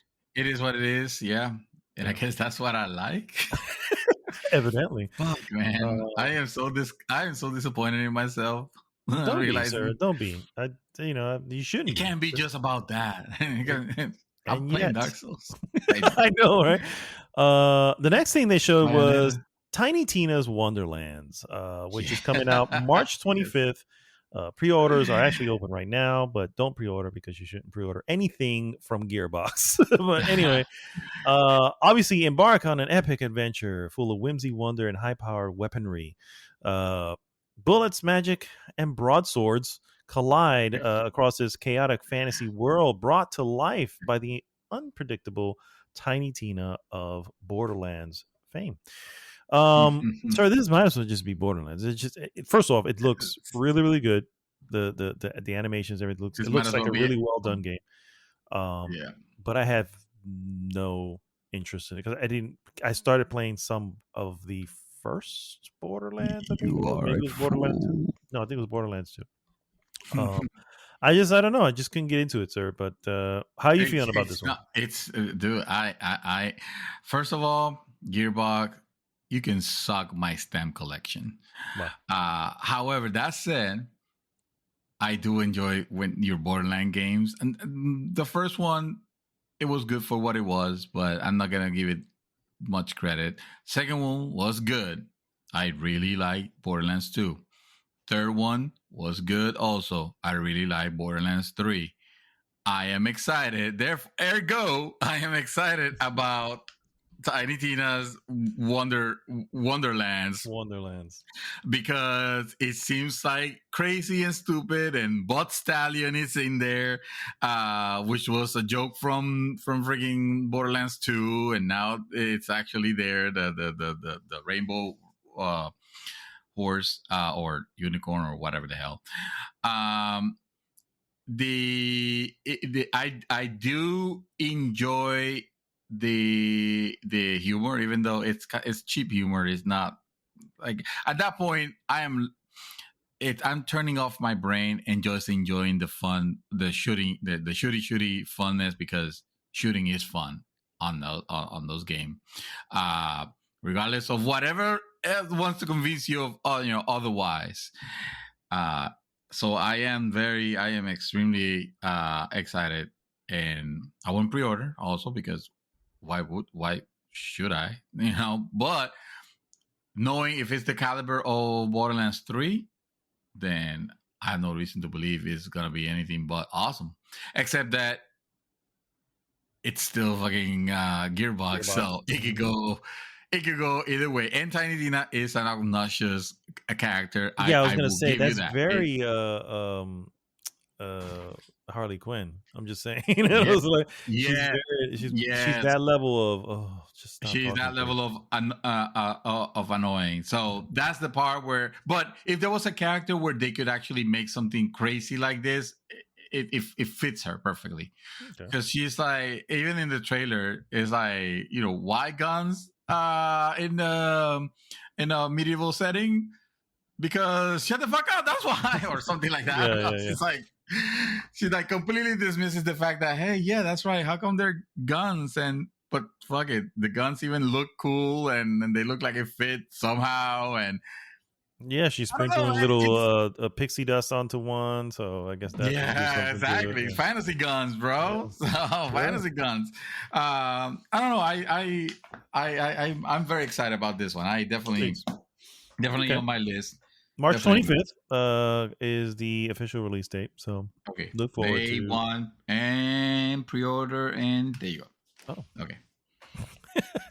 The next one they showed off was from Ubisoft and Luminous Studios, and that, of course, is Forspoken. Excuse me, Forspoken. yes. Mysteriously transported from New York City, Frey Holland finds herself trapped in a beautiful and cruel land of Athia, which that was the original name, Project Athia, if I remember correctly. With a magical sentient bracelet wrapped around her arm, her new cynical companion called Cuff helps Frey navigate through the sprawling landscapes of Athia. In search for a way home, Frey will battle monstrous creatures, confront the powerful Tantus and uncover secrets that awaken something much more from within. Um, Hands down, this game looked really amazing too. Graphically, it in certain when it came to her emotions and how she was moving, and I was like, so this is actually Mhm. Luminous Studios, who also did Final Fantasy 15, which is your favorite, I know. Mhm. But you can tell that obviously they've brought a lot of that that development talent over, and it looks, I mean, say what you want about Final Fantasy 15, it looks gorgeous, and so It this does. one's Absolutely. Yes. this one also No follows doubt. suit. um so what do you think, sir? I this, oh, by the way, there is a release date, and it is release window spring 2022. Another surprising trailer. It is. I mean, it's looks to be like, I don't know, your typical like drama Hmm. type Teen drama. of game. Kind of like in the, I don't know if in the vein of something like an indie title or a Life is Strange or something like that. But oh no, it turns into like freaking, like it takes you from the normal streets of, where did you say it was? Manhattan? Where did you say it New York. was? It's just New York. It was New York. Okay. From the streets of New York to like the wonderful world of Narnia. I don't know where it is. Suddenly Pretty much. you have you have a bracelet that talks to you, and probably gonna be voiced by either, let's face it, it's either gonna be Dolan North or Troy Baker. Oh One of the no, two. it's gonna be Peter Dinklage. Come on Oh no. Oh wow. That wizard came from the moon. now. and and it looked fantastic. It opened up, like you said, it has very good animation. The setting looks very interesting. She appears to be like a very likable character. It was a world of just all of them were females. I guess there's no males shown in this trailer, and I Other recall, than the voice of the bracelet, but yeah. other than the voice of the bracelet. Yes, yes, which it's an it, all right. This is it's a bracelet, so pronouns. Okay, sure. um so it looks fascinating. It does. uh it definitely looks fascinating. It's definitely one that I will keep my eye on and not be disappointed. And at this point I'm like, Jesus Christ, at one point are you gonna drop the the bomb, but not in a positive way. Actually, the game that's gonna bomb, Yeah, yeah. the one that's gonna like be Because they like, can't all oh, be that. okay, Yeah, exactly. They can't all be that. Yeah. right. Um. So yeah, it looks good. Look forward to it. Definitely, definitely a looker for sure. The next game they showed was Rainbow Six Extraction. Oh, never mind. There it is. Yeah. There Coming out it is. January. I don't know. I feel like I don't know. No, I don't no, know who this is no. for. I don't. We're not Rainbow Six Mm-mm. guys anyway, but Listen, I wonder if we can ask someone who plays the current one, Siege, and go, do you have any interest in this? Does do you, Extraction at all? do you remember when Konami tried to do Metal Gear Survive? Yeah, yeah, yeah, yeah. That's Yeah. kind of what this is, isn't it? This is pretty much what it feels like this game's gonna be. I agree. It's just shoehorn zombies, yay, for no reason. It's They're what not if zombie. I'm zombies. not even sure what they are, but it's like It's at the end it's of the day, aliens. it's aliens, but Yeah. they're zombie ape. Like, no, bro, like the hard pass on this one.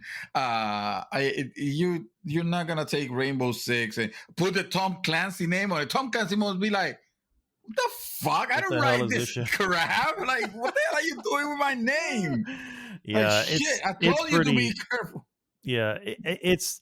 I mean, again, I didn't play the other one, so it's not like I was gonna. Not like I was looking forward to a new Rainbow Six, Mm, but this looks like they just don't understand their community, mm-mm. or they're like, okay, so we've got the military shooting community. How do we get the rest of them to No, no, join no, no, no, over? no, no. It's Hmm. more, it's more like Well, we have the engine at the assets already. So let's just change a few things and put some zombie aliens in here and call it a game. How about that? We'll call it quarantine. Oh, wait a minute. We Yeah, can't call it quarantine anymore because everybody's being in quarantine. So let's call it extraction. Yeah, that makes sense. Okay, let's call it extraction. And yeah, let's it's put definitely Tom Clancy because that they that do it will for give it everything. Yeah, more weight. yes, Yeah, yeah. I think they've completely missed the mark on this one. And I think they know. I feel like they know. It's like, well, we're already here. It's Yeah. coming out. Let's just drop it. It comes out in Let's just drop January, so maybe that'll help someone. The Yeah. next thing they showed off, of course, is the Alan Wake remake, which was Oh, announced actually a yes. little earlier in the week. And of course, it will be coming out on October 5th, bro. So that's just less than a month away. That's a new game that suddenly shot right up to my There list you, of yep, there you I need go. because I was Now never you know able what to to play do. this. Yeah, Mm, and I think it was 360, right? The 360, Xbox yeah. 360, yeah. It's And exclusive. I don't, yeah. So that's pretty awesome. It's pretty awesome that they were able to obtain that. Oh, I'm Uh, so happy. I'm so happy that you finally get to play. And again, I mean, this is. I feel like if it's coming so soon, they're probably just touching up the graphics and making it look nicer. It's gonna be the same gameplay, and I don't want to overhype it or anything like that. It's not gonna be like you already play, Control. So going to this where you're not a Oh superhero, no, no, no, basically. no! I'm fine with the story as long as the story. Okay, Yeah, yeah, good. yeah. The I story is know that good, they exist in the same world, but I and the also soundtrack understand is that. awesome. Yeah, I also understand that it's two different. It's two different games. That's fine. You saw the stuff there. How much better does this look versus this is remake too? Also says Alan Wake remake. So is this a remake, I don't or are you looking believe at it going, this looks more like a remaster? it looks like a remaster. I will be happy to be wrong, but I don't think it's the type of game that you will really remake because you don't want to really change anything majorly. But at the same time, if you want to give it some love, and you should, yeah, make sure that you're not just taking Well, those. that's what I'm saying. From what you saw, does it look like? It looks exactly as the original. No, it looks. I mean, it looks. I would say it looks good, but I didn't think it looked next gen Gotcha. So necessarily. it's probably most likely remastered. Then, yeah. Like Okay. it looks something that the PS4 can easily run this, Mm. but the PS4 is two generations from the 360, or one generation away from the 360, and I don't know. I still think it looked amazing, and I'm very excited for Yeah, you it's to play yeah what. Yeah. on my list immediately. The moment I heard that was, I was like, oh yes, fine. Because I remember I told you, I was like, man, if there's one thing I would try to get it, it's like immediately go to play Alan Wake. I'll wait. If I had the console, if like I ended up getting Oh, the you S. know what? You know But what you're now, doing. You know what you're doing now. yeah, There's for no, sure. there's no excuse. I tell you, I enjoyed the story of Alan Wake a hell of a lot more than I enjoyed Control. And not to say the Okay. Control was bad. It's just Yeah, I got the you. Control one felt a little out of I love control, Control. The Control was to and me Alan so Wake feels like a weird, novel. but I love it. Yeah. Okay. Mm. That's cool. Yeah. So Alan Wake remake. Next thing they showed off was GTA 5 because obviously Because they're gonna GTA, move over bro, GTA 5 to finally the you new get the console. opportunity. You get another chance, another to redeem yourself in the face of gamers around the world. Hard You can pass, actually. sir. Hard pass. Oh, I spent $25 on that game to play maybe like 3 hours and just go, yep, I knew I wasn't gonna enjoy this. okay. Because you went with all the negativity. You didn't give it a chance. You Maybe, didn't give it a sir. real chance. That You know may what I be mean? the chance. But I mean, I just, I mean, I saw the way it started and everything. I was like, okay, I just, it's going whatever. But it just once I got to the gameplay, I was like, oh no, I don't want this. But yeah, technically I still own it, how so I wrong. will. And this is How bad. a free upgrade, of my understanding. But Ghostwire Tokyo. So Tokyo, of course, is overrun by deadly natural forces perpetrated by a dangerous occultist known as Hanya, causing Tokyo's population to vanish in an instant. Ally with a powerful spectral entity on their quest for vengeance and master the powerful arsenal of abilities to unravel the dark truth underneath the disappearances. This game, Mm. it's weird because I'm up and down on this game. The first time they Yes, me showed it, too. I was like, "Oh, that looks good," and of course, Yeah. it was significantly boosted by the I forgot her name, but the one who was talking about it on stage. Oh, the presenter. Yeah, Oh, and yeah. Bless her. I forgot her name also now. I feel terrible for it, but but she's the best. then they showed off another trailer probably a while after that, and it looked way too like, It "Ooh, I didn't don't look know about this." Yeah, good. and then No. you see this one again, and you're going, Ah. okay, yeah, it's I'm up and down on it. It's just like Yeah. I don't know what to get here. I mean, it is Tango Gameworks, which is a Bethesda game, by the way. Yes. And of course it does bring back what Tango Gameworks is the director is Kenji Kimura, yeah. So Mm. so who knows, man? I just don't know. I This just is don't know. another This is a reason question mark to why. me at the moment. Yes, exactly. It's definitely going to be well, we're gonna wait for reviews on it just to be on the safe Mhm. side. But I am interested. I am hopeful that the game is good because it looks like a neat, trip, if anything. But I don't have like if you ask me like is this game gonna be good? It's like dude, it could go either Either way. way. Yeah. Either way. It's However, impossible to I tell. was happy to see it. I was happy to see the trailer of it and to see so much shown. Actually, I feel like this trailer was a lot. It gave me a lot more than all the other trailers gave me combined for this game. Mm. I understood more. I saw more gameplay. It looked interesting. Like it Mhm. called more my attention. Whereas the first time, even with the wonderful lady presenter, who is mad cool, I was like, yeah, it's probably not gonna be for me. Uh, Now I'm like, I really hope it's good because I do it too. I looks really do. interesting. Yeah. It looks awesome. Yeah. Scheduled for spring 2022. So another game added to the already packed spring of 2022. Yes.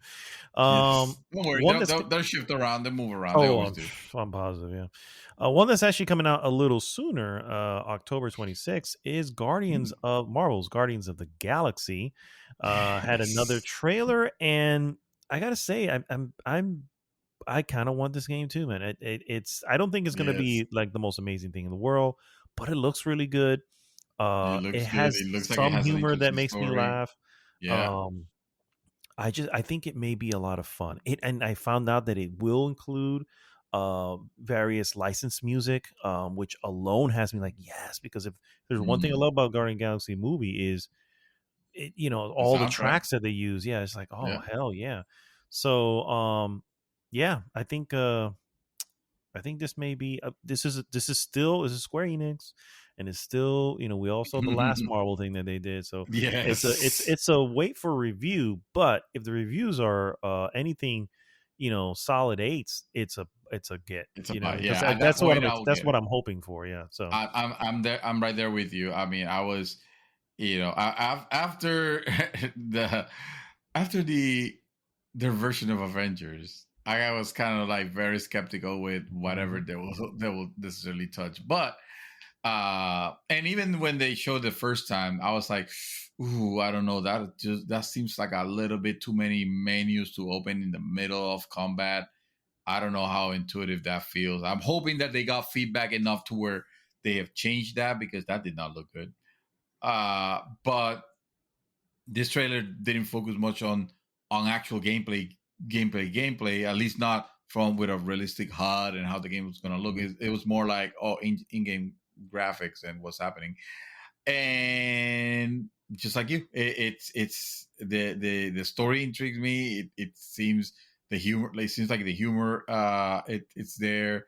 Um, it's interesting to see what I will consider maybe like alternative versions of these characters. Yeah. Even though all this every iteration of this character is gonna be like a different version, obviously. So Yeah. it's like That's just the way it is. yeah, that's what that's how it is on the multiverse. So I'm excited. I want to see if this game actually gets if this game's out with solid eights. It's a buy. It's a buy and play immediately. Yeah, Not exactly. a buy and play it when I get the chance. No.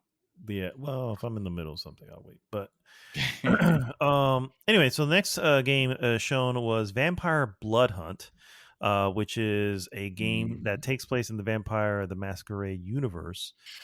It is what appears to be a first or third person battle royale in the streets of, I don't know, looks like London maybe, but Aren't they always vampires? yeah, with vampires and guns and swords. Vampires and gun and blood sucking. Yeah. Yeah. Not for I don't know me. about this. I feel like this is another one where the developer just didn't understand the material. I mean, so Vampire the Masquerade was originally a tabletop game. And then eventually made it over to video games. Oh, actually, a while ago, right? PC. And they were more of a story-based game. You know what I mean? I don't know how they took that and said, "Hey, we can do battle royale with this." You know, so I don't know how did you get from that to this. And I'm like, who is this for? Fans of Vampire the Masquerade, I don't think are playing this battle royale games. So. And people who play battle royale games, I don't know if vampires are suddenly going to be the thing, but I don't know, bro. It just feels weird to me, man. Vampires are in these days. No, it's totally not the case. I didn't I wouldn't touch this game. Like, it's definitely not for me. That said, I didn't dislike what I saw. It was like, oh, okay, it's a different take. Basically, is what if? And I don't know if I got the vibe that it was a battle royale. I think you're right. On retrospect, thinking about it, but I didn't get that vibe at first. I thought it was just a multiplayer shooter with vampires. To which I said, "Well, I don't recall seeing one of those, so a different take is not necessarily a bad thing." I mean, no. I mean, I just with the amount of battle royale games or just games and servers that are already out there, and this just feels like one of those that maybe has good intentions, has an original idea, but you're entering a market that's so freaking competitive, and if you don't grasp the people out the gate, you're done. You're Marvel's Avengers. You know what I mean? It's like we have like 2,000 people playing right now. That's it. So yeah. You mean the coming soon free to play to be game? Yeah, pretty much. Yeah, and I'll play it then maybe. We're announcing that right now. That they haven't announced it, but in future news, it's happening. Yeah, exactly. So yeah, that's Vampire Blood Hunt. No real information as far as there's a beta coming out soon, but other than that, there wasn't anything else given. Next game, it's a different take on a shooter, so it's good. It's good. Yeah. I mean, like I said, the heart's in the right place, and it's original. But I just hope it's not a cash grab. Taking a name of something. This is familiar. It's very popular. Battle royales are popular, guys. Let's do this. You know what I mean? It's like, the gaming community is not known for doing that kind of stuff. No, of course not. The next game they showed, of course, was Deathloop, which I'm already sick of seeing at this point. I am interested, but at the same time, it is Bethesda, and I'm not entirely sure what they're trying to do here. Like, every time I've seen the explanation of what you do, I leave with going, I think I know what the game is about, and I still come around like, no, I still don't know what the hell's going on. So this is definitely a wait and see. But it's also right around the corner. It's actually really around. I think it's next week. Yeah, So this game is already preloaded or being preloaded on PC. yeah,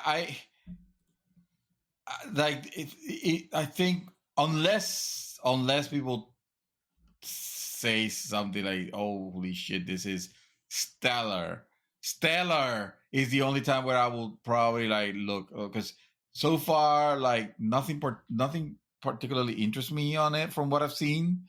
And coming off of very recent playing a game that I actually enjoyed because I enjoyed the setting of it a lot more, which was Returnal. Hmm. Um, I'm not sure if I want another one. Yeah, You know, that seems to be uh, that definitely the whole roguelike really broke through the indie space and is now like all over.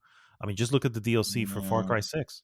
This is exact. yeah, All three episodes are basically Returnal or this Deathloop, and I'm like, wow, out of nowhere, yeah. this little, what you know, where indie markets, indie developers were consistently making Mm. roguelites. It's like, man. So I don't know. Also, also, I don't particularly like the art style of this game from what I've Yeah, seen. it definitely. I like the I I like it, and I like the fact that when the last trailer that I saw that actually really got me on really more on board was the one that looked and felt like a James Bond film. Right. Yeah, you That's did the mention look that. and feel that once I saw that, I was like, oh, I get the vibe, I get the art style you're going for Like here. an You know what I old mean? James Bond Yeah, yeah, you're yeah. referring And to, like so an old school. once that happened, I was like, I'm on board with the art style. But before that, I was the Mm. same. I was like, I don't know what this. I mean, this is Arcane, and Arcane does have their own weird way of making stuff. Yeah, I Um, don't like their create. They're the ones that actually they also did what's it called, right? Holy fuck, what's that other I'm arcane? looking it up right now. Hold on. Something Um, the outside. The outsider was one of their. no, but Hold on. Let's see. oh, holy shit, Arcane Studios. It's gonna kill me. Let's Oh my see. god, it's on the tip of my tongue, dude. So Yeah, I know the game also. Arcane Studio Games. They did fucking Dishonored. oh, Dishonored. Yeah, Dishonored. Maldita sea I know. la I madre. couldn't even think of it. And Yeah, Dishonored 2 was great. That was a great they freaking did game. this. So they did Dishonored. I didn't care about the look of it. They did Prey, also another game that I didn't care about the look. Like I just don't like their designs on their games. Unfortunately, like it's a particular. And it's not It's to an say acquired taste for sure. Yeah, for sure. it's not bad. Like I don't say that they make horrible art style. It's just it's a particular look to the game that I don't jive for some reason. I don't jive. And Dishonored's a great game. I understand, but I just couldn't play it. I was Dishonored too 2 like is a great game. lanky. I think Dishonored was a good game. Dishonored Dishonored was a good 2 game. Dishonored's the one that I was played. I didn't play Dishonored 2. I played Dishonored, and uh, Dishonored was a good game. yeah, that's what I'm Dishonored, saying. It yeah, was a good game. But Dishonored yeah. 2 was a great game. I need to separate If those. you say It's like so. that one definitely like that actually probably did a lot for Arcane's name. But anyway, so Deathloop obviously coming out next week. I think it's the 14th. Next game they showed off was an odd one. It was very quick and really didn't know what was going on. Kid Amnesia Exhibition, an upside down digital I don't analog know. universe created from original artwork and recordings to commemorate 21 years of Radiohead's Kid A and Yeah. Amnesiac. I don't know Do what that was. I know that the soundtrack sounds very cool, yeah. and I was trying to Shazam that song, the soundtrack, but it ended too quickly. Uh, We should see more yeah. soon though, because it's set to come out in November. So Oh, okay. There you yeah, go. we should know Would that more. be a game though, or like an experience? I don't know. That's what I'm thinking. It may just be an experience. It says exhibition, so it may. Who knows? It could be fucking yeah, an experience. That could probably what it is. A screensaver. Yeah. A low, yeah, like it's just like a bunch of scenes, and that's it. Like Yeah, flying toasters. yeah. You Yes. never know. Um, excuse me. Next game is called Tachia. or Chia. I'm not entirely sure. Chia. A tropical open world adventure, climb, glide, swim, and sail your boat around a beautiful archipelago in this physics driven sandbox. Use Tachia's soul jumping ability to take control of any animal or object you can find and jam on your fully playable ukulele. It's a game inspired by the island of New Caledonia, coming Yeah, I out heard on. that too. What is that? It's a place. It's an island. It's an island off the coast of The island of New Caledonia. Okay. Australia, I believe.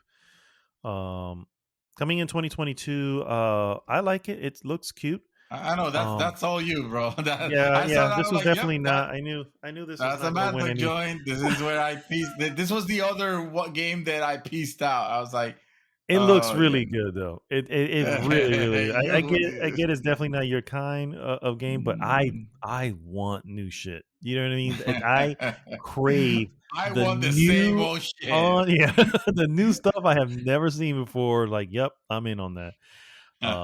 So anyway, that is of course Tachia.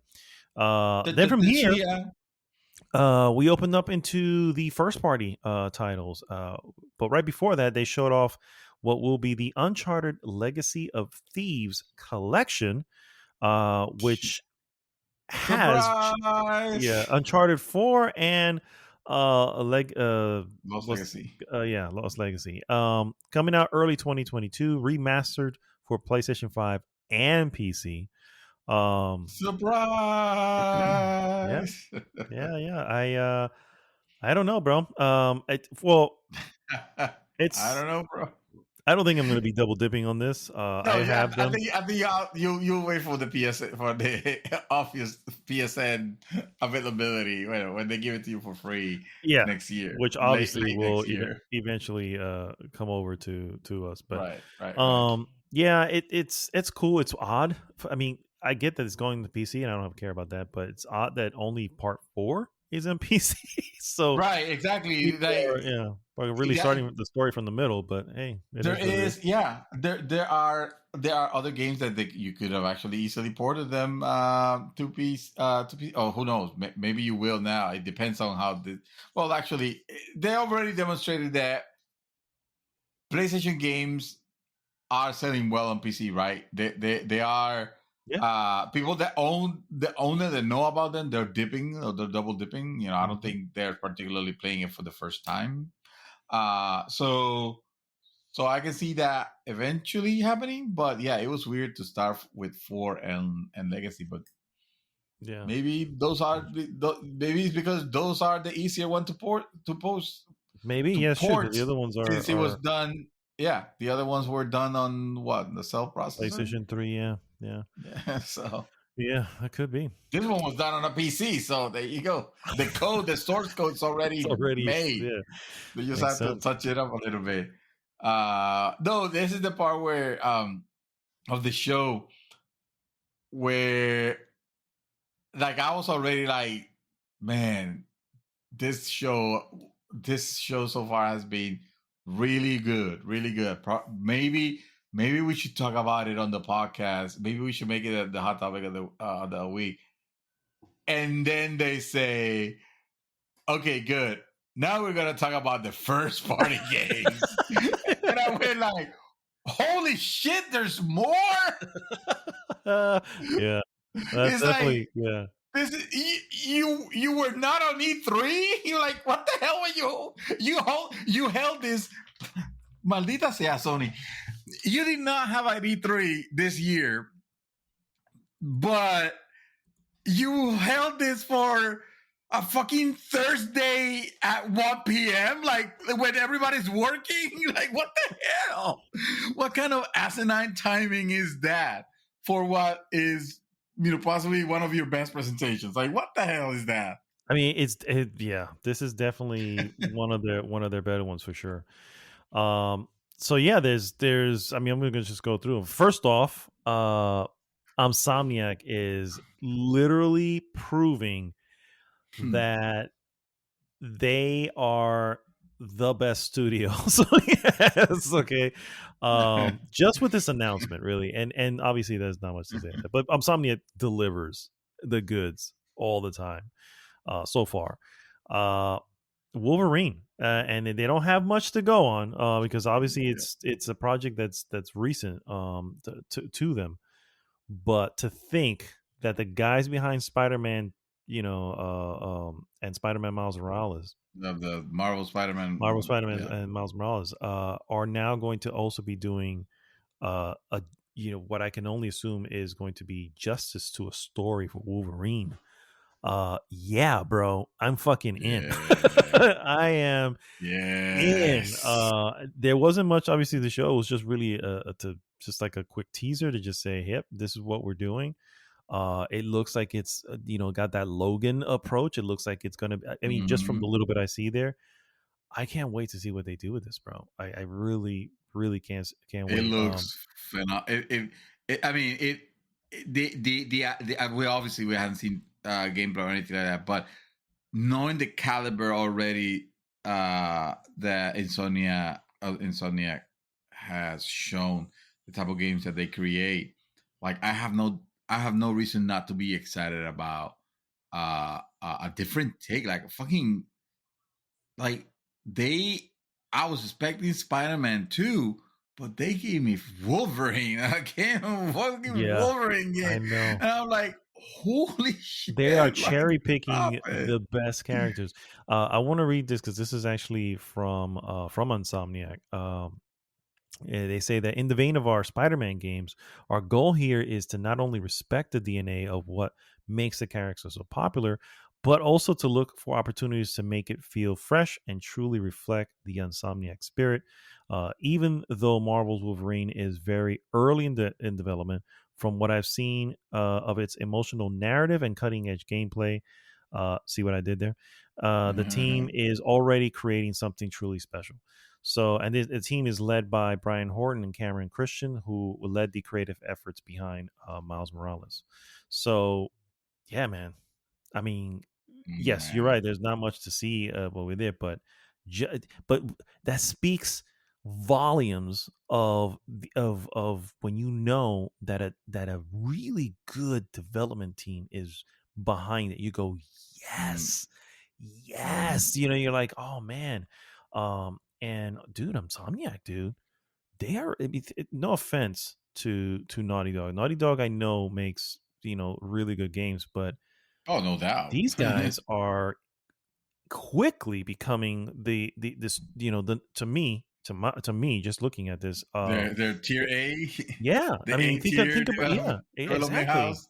They just did Damn. Ratchet and Clank, which was a great Ratchet and Clank. They did Spider-Man, they did Miles Morales. Hmm. That's 3 games so far in what 3 years. Yeah. And no offense, Naughty Dog, they've been working so fucking long on Last of Us 2.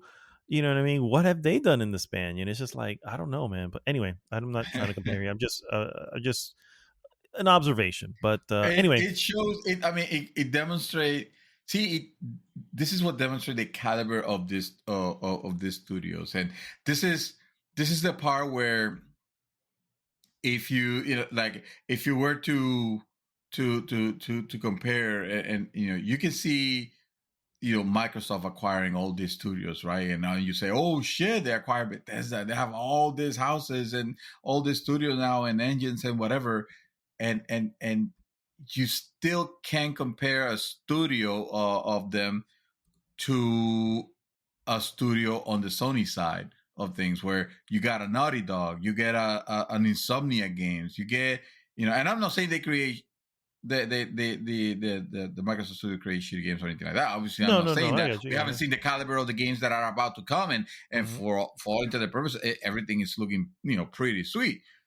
But you can't. I mean, unless they're making the same thing already, you can. And even when they're making the same thing, uh, you still have some doubt of like, okay, but we need to see the quality. Whereas you hear, oh shit, Insomnia is making a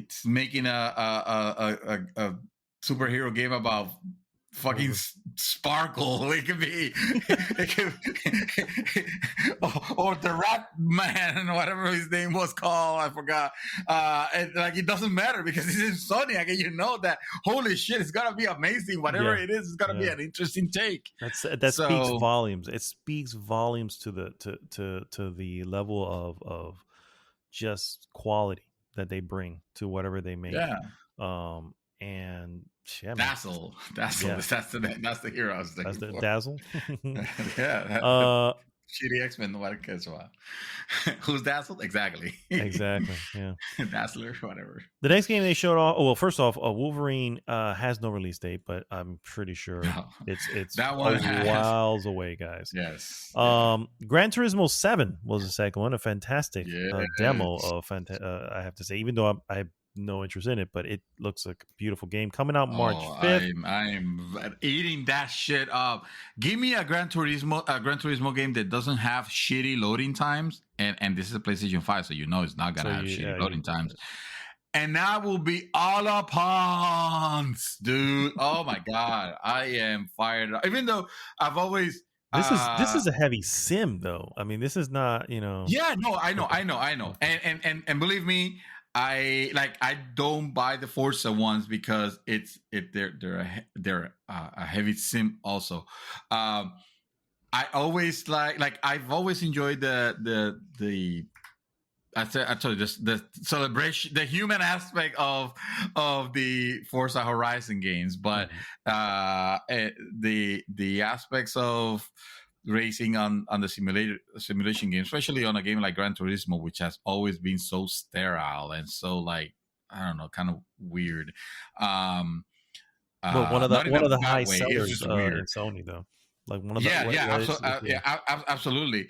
It's not something I can miss, you know, because I know unfortunately they're not gonna have their version of Gran Turismo Horizon, you know, Gran Turismo Festival or something. I wish they would, you know, I wish they would loosen up a little bit and just make a racing game that is fun just for fun's sake and not necessarily a super ultra simulator. But if I were to pick a super ultra simulator, like, I wanted to be the one that started it all, man. I wanted to be, you know, Gran Turismo, because I did like when I was playing those games. The only thing I really disliked that honestly enough to stop me from playing was that the freaking loading times were brutal on those games. Early on, they were brutal.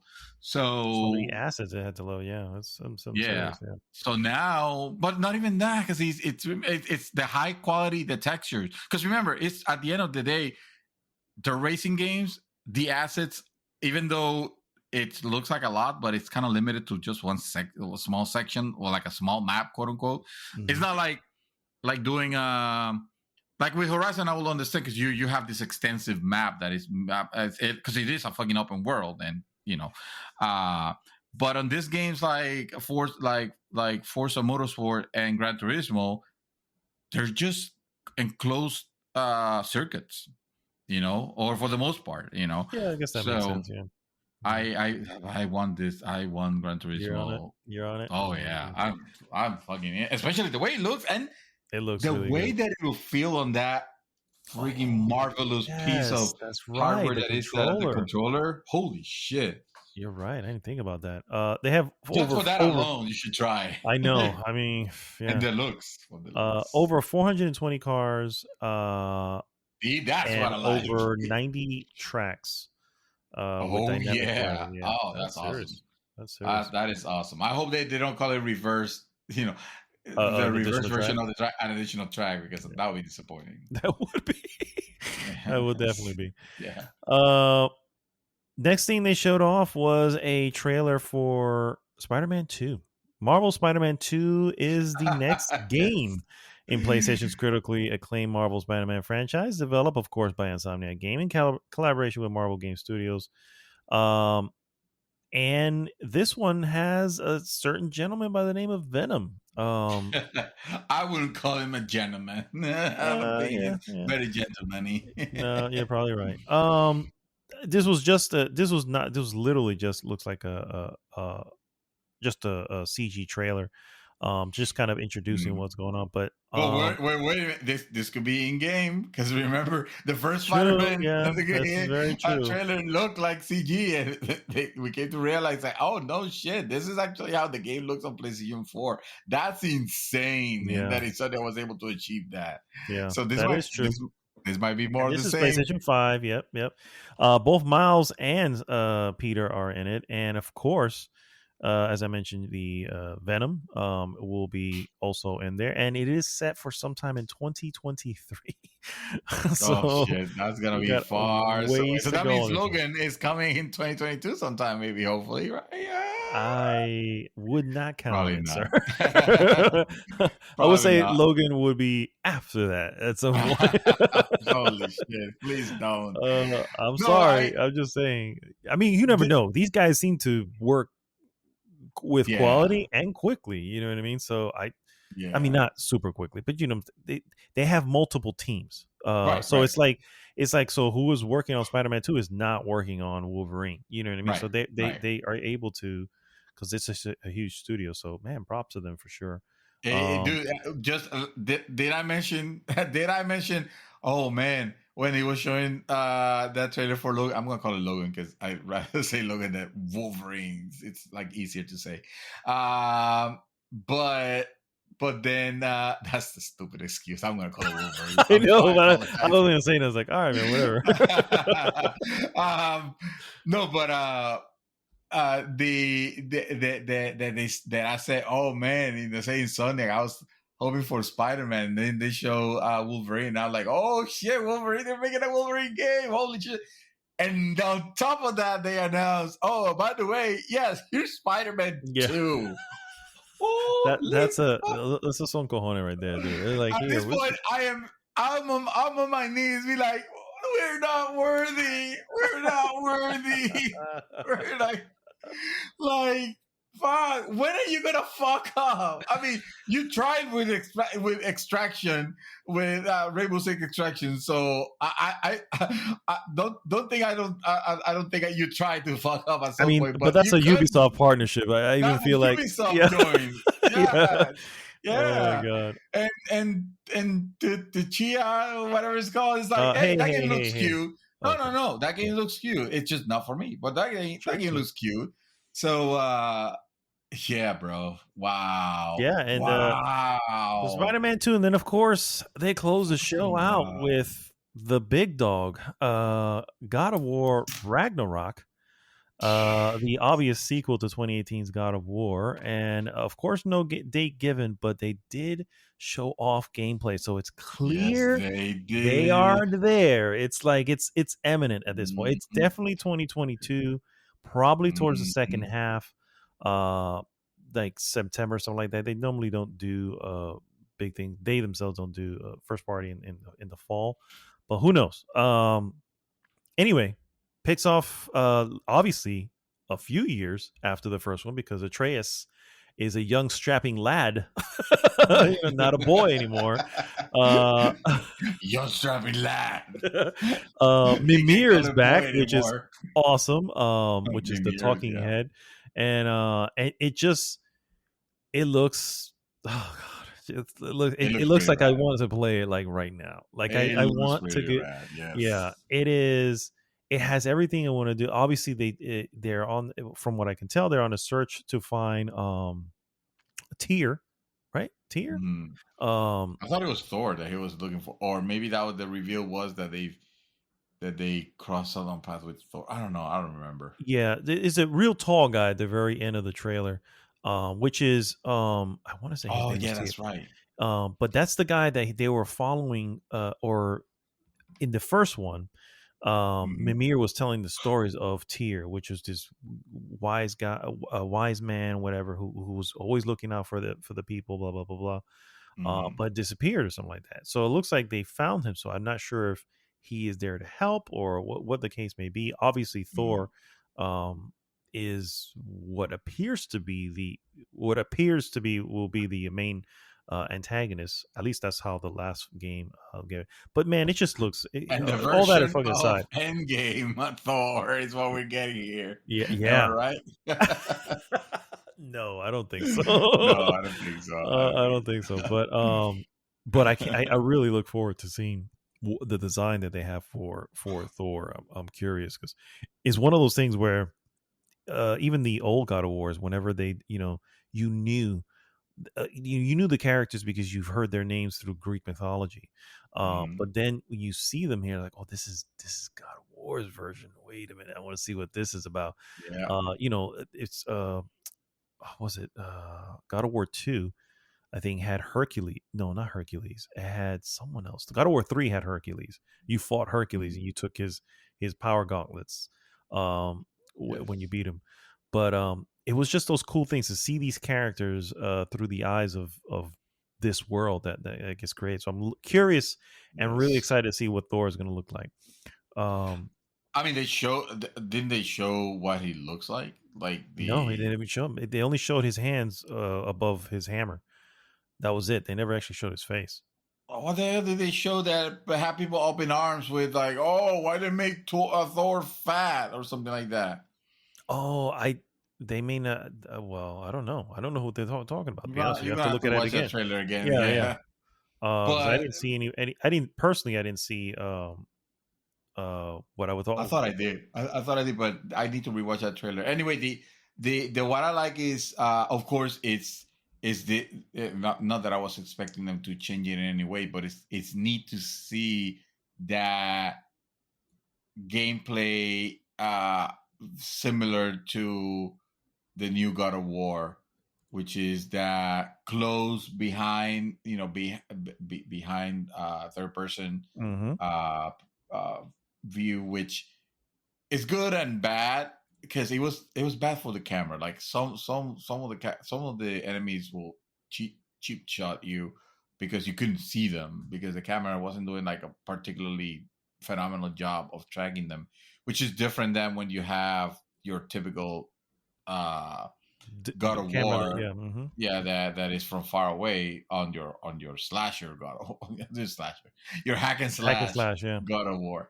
But I did like that they kept that because I thought that looked really cool. I thought that gave a cinematic quality to the game, and that's original story was amazing, and I really love this version of uh of fuck, what's his name, Kratos.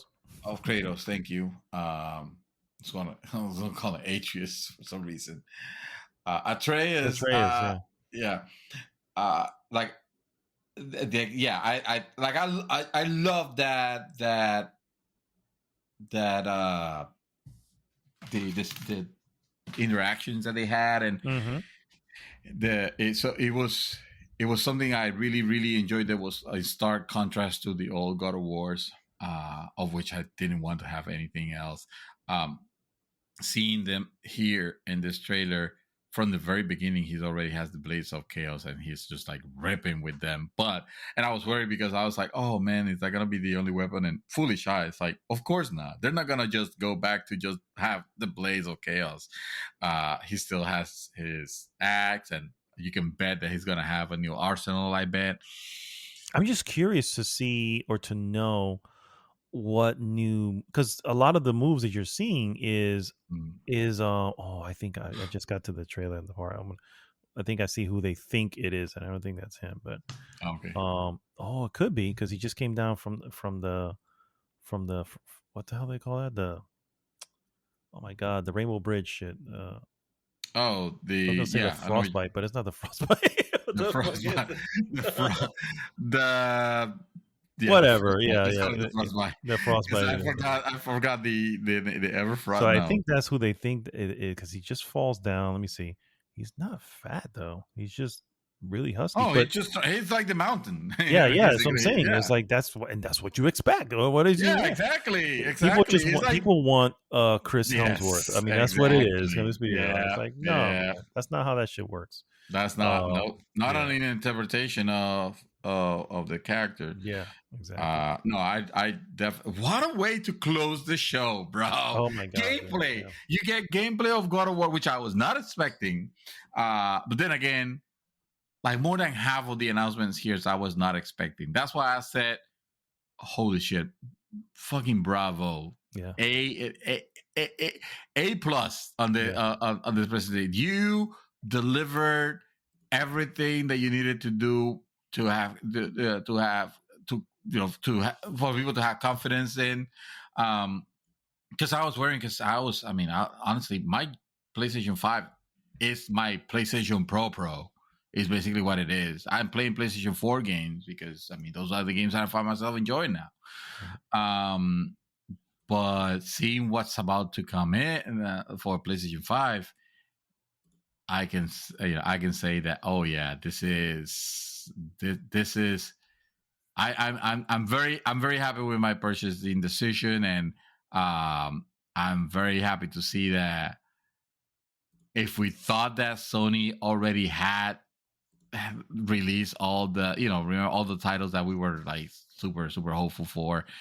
Keep in mind we didn't see any of this game, but it's because we have already seen enough, and Sony knew that we have seen enough of Horizon Journey to the West. We didn't see any more on this one, and we didn't need to. We didn't need to, because it's already exactly. So it's there. So it's like that year that it was like Sony title after Sony title coming out like destroying, and this is what we have to look for the next 2 years. And I mean that's the message that I wanted to hear. Like this is enough. Of course, I already know that there's gonna be more things on the way, but you gave me this preamble, and I'm like, okay, well this has very strong columns, and it already it's already gonna support whatever the rest they announce later on. I'm already excited for these titles, and not one in particular. Like if you were to ask me like, okay, well, so which one was your game? Like, I mean, it's hard. It's really hard. It's gonna be very difficult. I mean, shit. Yeah. So yeah, bro. I'm not even gonna answer that actually because I won't be able to. There's a lot of titles here that I'm super excited about in equal levels, which is to say super hype. Nice. But let's be real. It's Project Eve. You want that. No, it is important.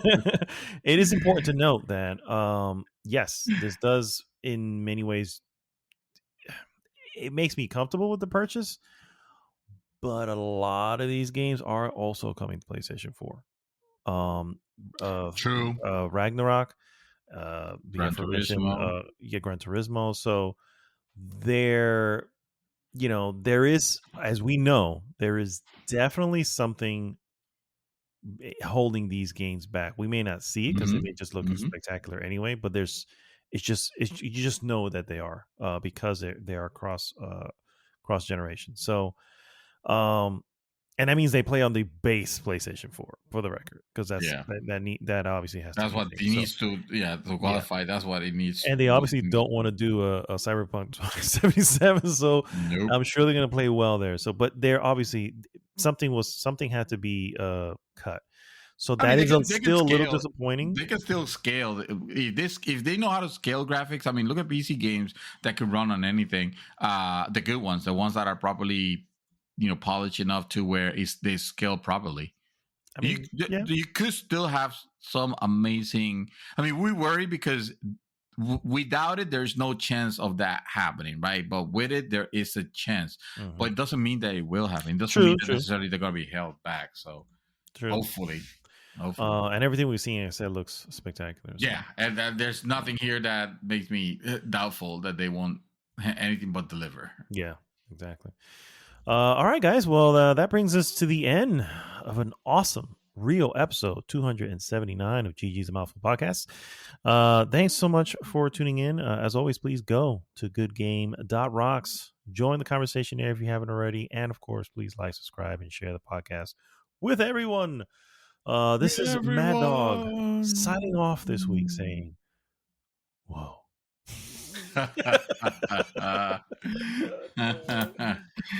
Mr. Dream Twister, take us home. Once again, I want to express our apologies to Mr. Neil Patrick Harris for not mentioning his name on what is clearly the highlight of the Matrix Resurrection whatever it's called. Insurrection. This Yes. is Insurrection. insurrection. Yes, interaction. Yes, but very stoked about metrics penetrations. Wow.